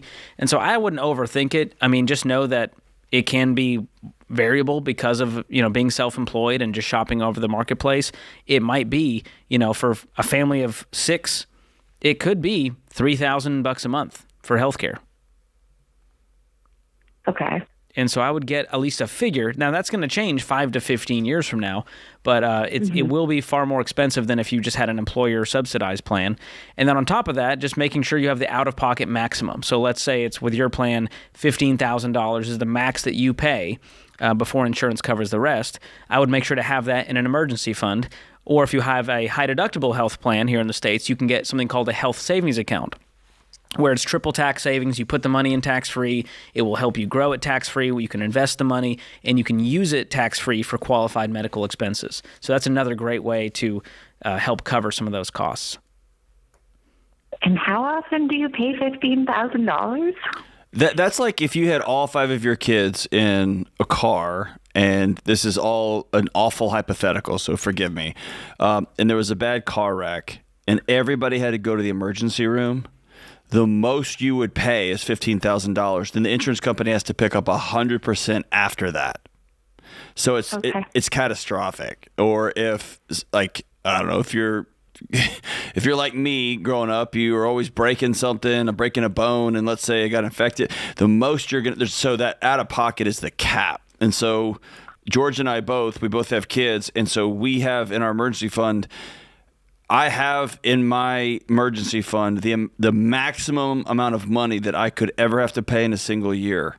It's there. And so I have never had to use that ever in my life. But if it did, I would have it. And I'm just throwing random numbers out there, Victoria, just making them up. Because every plan is going to be different. I think ours is $10,000. My plan is nowhere near that. I think with the family plan, we're on a high deductible healthcare plan here through Ramsey. I think it's like $7,000 or $8,000 maybe for family, maybe 10 max. Yeah, so that 15 was a made up high end number, but there's a cap to. I think the illusion outside of the U.S. is every time you go to the doctor, you have to pay for it out of pocket, and it's $50,000 every time you go. That's just not true. Okay. So I think some facts would help you to have. I think right now, it just this kind of like the unknown is so scary. And so jumping on RamseySolutions.com, talking with a health insurance pro, they'll just be able to give you some ballpark numbers to give you some ease and go, all right, here's what you would really need to cover day in, day out. Here's what you need in an emergency. Here's what it would cost per month. And that'll give you a better picture. Okay. Now, health, medical costs aside, would you think it is a wise suggestion to move from Canada to the U.S. in terms of financial gain? I mean, I'm so biased. I'm so like, America. I think this is the greatest country. I would never leave it. So I'm a little biased towards that. I think there's a lot of opportunity here. We've got our fair share of problems. I'm not going to pretend like it's perfect, but I think it's a wonderful place to live that has tons of opportunity. And it's kind of like college. It's like you get what you put into it. And you can make it what you want it to be. I can tell you this from my friends who live in Canada. In Tennessee, where we live, and every state has different income tax brackets or different state income tax. We have no state income tax in Tennessee. None. Yeah, we were thinking of moving to Tennessee. Well, it's a beautiful place. And so, like, your tax rate is going to be dependent on how much you make, but you're just going to pay federal taxes if you live in a state like this. And then on the high end, it would be 30 up to 35% of your income if you were making a whole bunch of money. And so when you think of how much taxes you pay at home, it's going to depend on how much y'all are making and all that. But my Canadian friends sure are jealous of how much of my money I get to take home. And how much cheaper everything is. Like when Canadian callers call in, Victoria, my brain like explodes when they tell me just how much the groceries are and cost of living and all of these things. So I do think there's some benefits there to be had. But just two guys' opinion who have only lived in America. So take it with a grain of salt. That's right. But I wish you guys the best. That's a big decision, big move, and call us back if you need any help along the way. And I love living in Tennessee for whatever that's worth. It is a wonderful place. I'm not going to be too excited and invite everyone because, it's getting busy over here. We're closed for business. I don't mind. Keep coming. Keep moving. Keep it moving. It's good times. All right, let's try to get to one quick one here from Keith in Newark, New Jersey. What's happening, Keith? Hi, guys. Big fan of the show. I appreciate taking my call.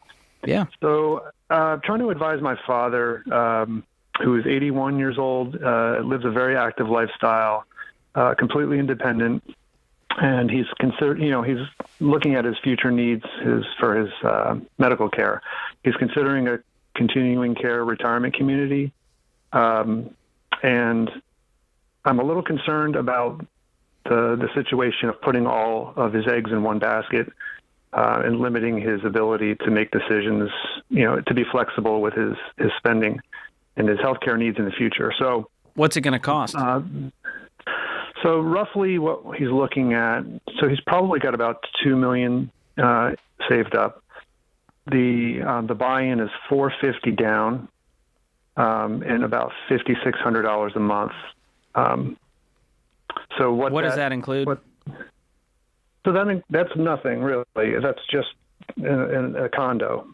So that's independent living. If he wants to progress to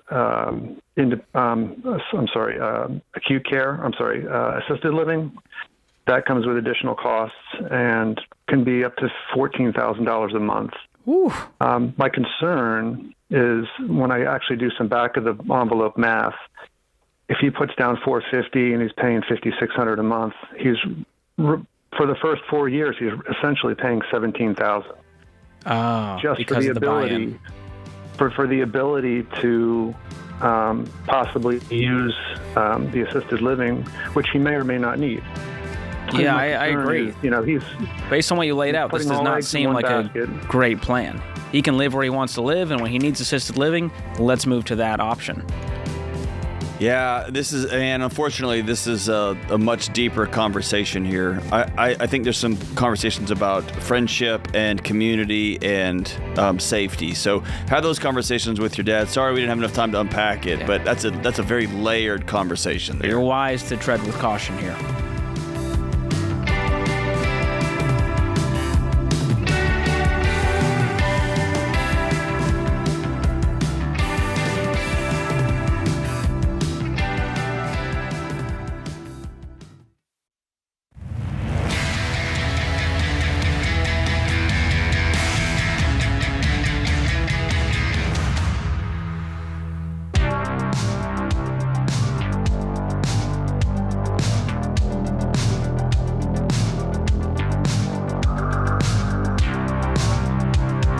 This is The Ramsey Show. I'm George Kamel, joined by Dr. John Delony. Our scripture of the day, Psalm 103:13.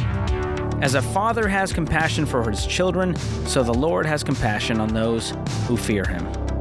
Charles Kettering said, every father should remember that one day his son will follow his example, not his advice. Ooh. I love that. That's his version of more is caught than taught. I like that. And again, happy Father's Day this weekend for all who celebrate. That's you, John. That's me. It's a big weekend for me. One of the best dads I know. And me. This is my first Father's Day, John. Thanks for acknowledging that. Yeah, congratulations. Thank you. We did it. Excited to see what Mia gets me. Yeah, she better come strong. Yeah, I mean, you're not getting breakfast in bed from a 9-month-old. How well did you do on Mother's Day? Not great, but I feel like it was a win. I did all the things I could think to do. So you should expect what you did divided by 3. I expect nothing. That's how I live my life. I completely disagree with that. You already have a picture of that morning already laid out. I honestly forgot it was happening. That's how humble I am. Kelly is saying words that I cannot say. The number of thoughts going through my head that I'm not going to say because we're on the radio. All right, let's do what we do, John. Danny is in Orlando up next. How can we help, Danny? All right. How's it going, gentlemen? Good. We're good. What's up? Well, I find myself very much in a poor mindset, and I was listening to your conversations earlier, right, and buying vehicles, finding out what the down payment was versus the monthly payment. 34 years old today, I find myself in about $50,000 worth of debt, salaried, making about $88,000 a year.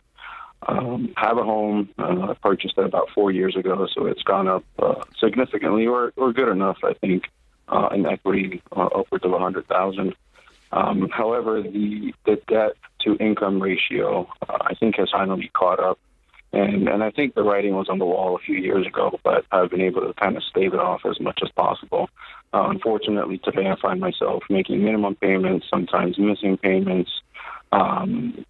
dealing with late fees, penalties, and really just making the bare minimum, sometimes missing those payments, in turn having negative effects on my credit score, which are obviously impacting me long-term for any loans or anything of the sort. So the question is, well, what do you promote or advise that I do? But what I had thought about is selling the home that I currently have, using the equity to pay off the debt, in turn raise the credit. I should have some money left over at the time to purchase another income-generating property. That's the last thing we need to look into is business opportunities. Okay, Danny, I can sense I'm less concerned about your credit score. I'm more concerned about Danny. You sound like a guy who just got punched in the face. Well, yeah, looking at you just seem just tired. Like, I'm just done. I'm overwhelmed. If I get one more overdue bill, like, are you ready to just live a different life? Yes, sir. Yes, are you sir. single?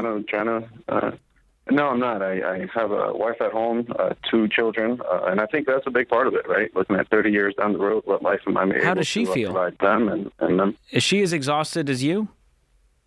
Yeah. Okay. Very much so. What do you do for a living? Turn it around.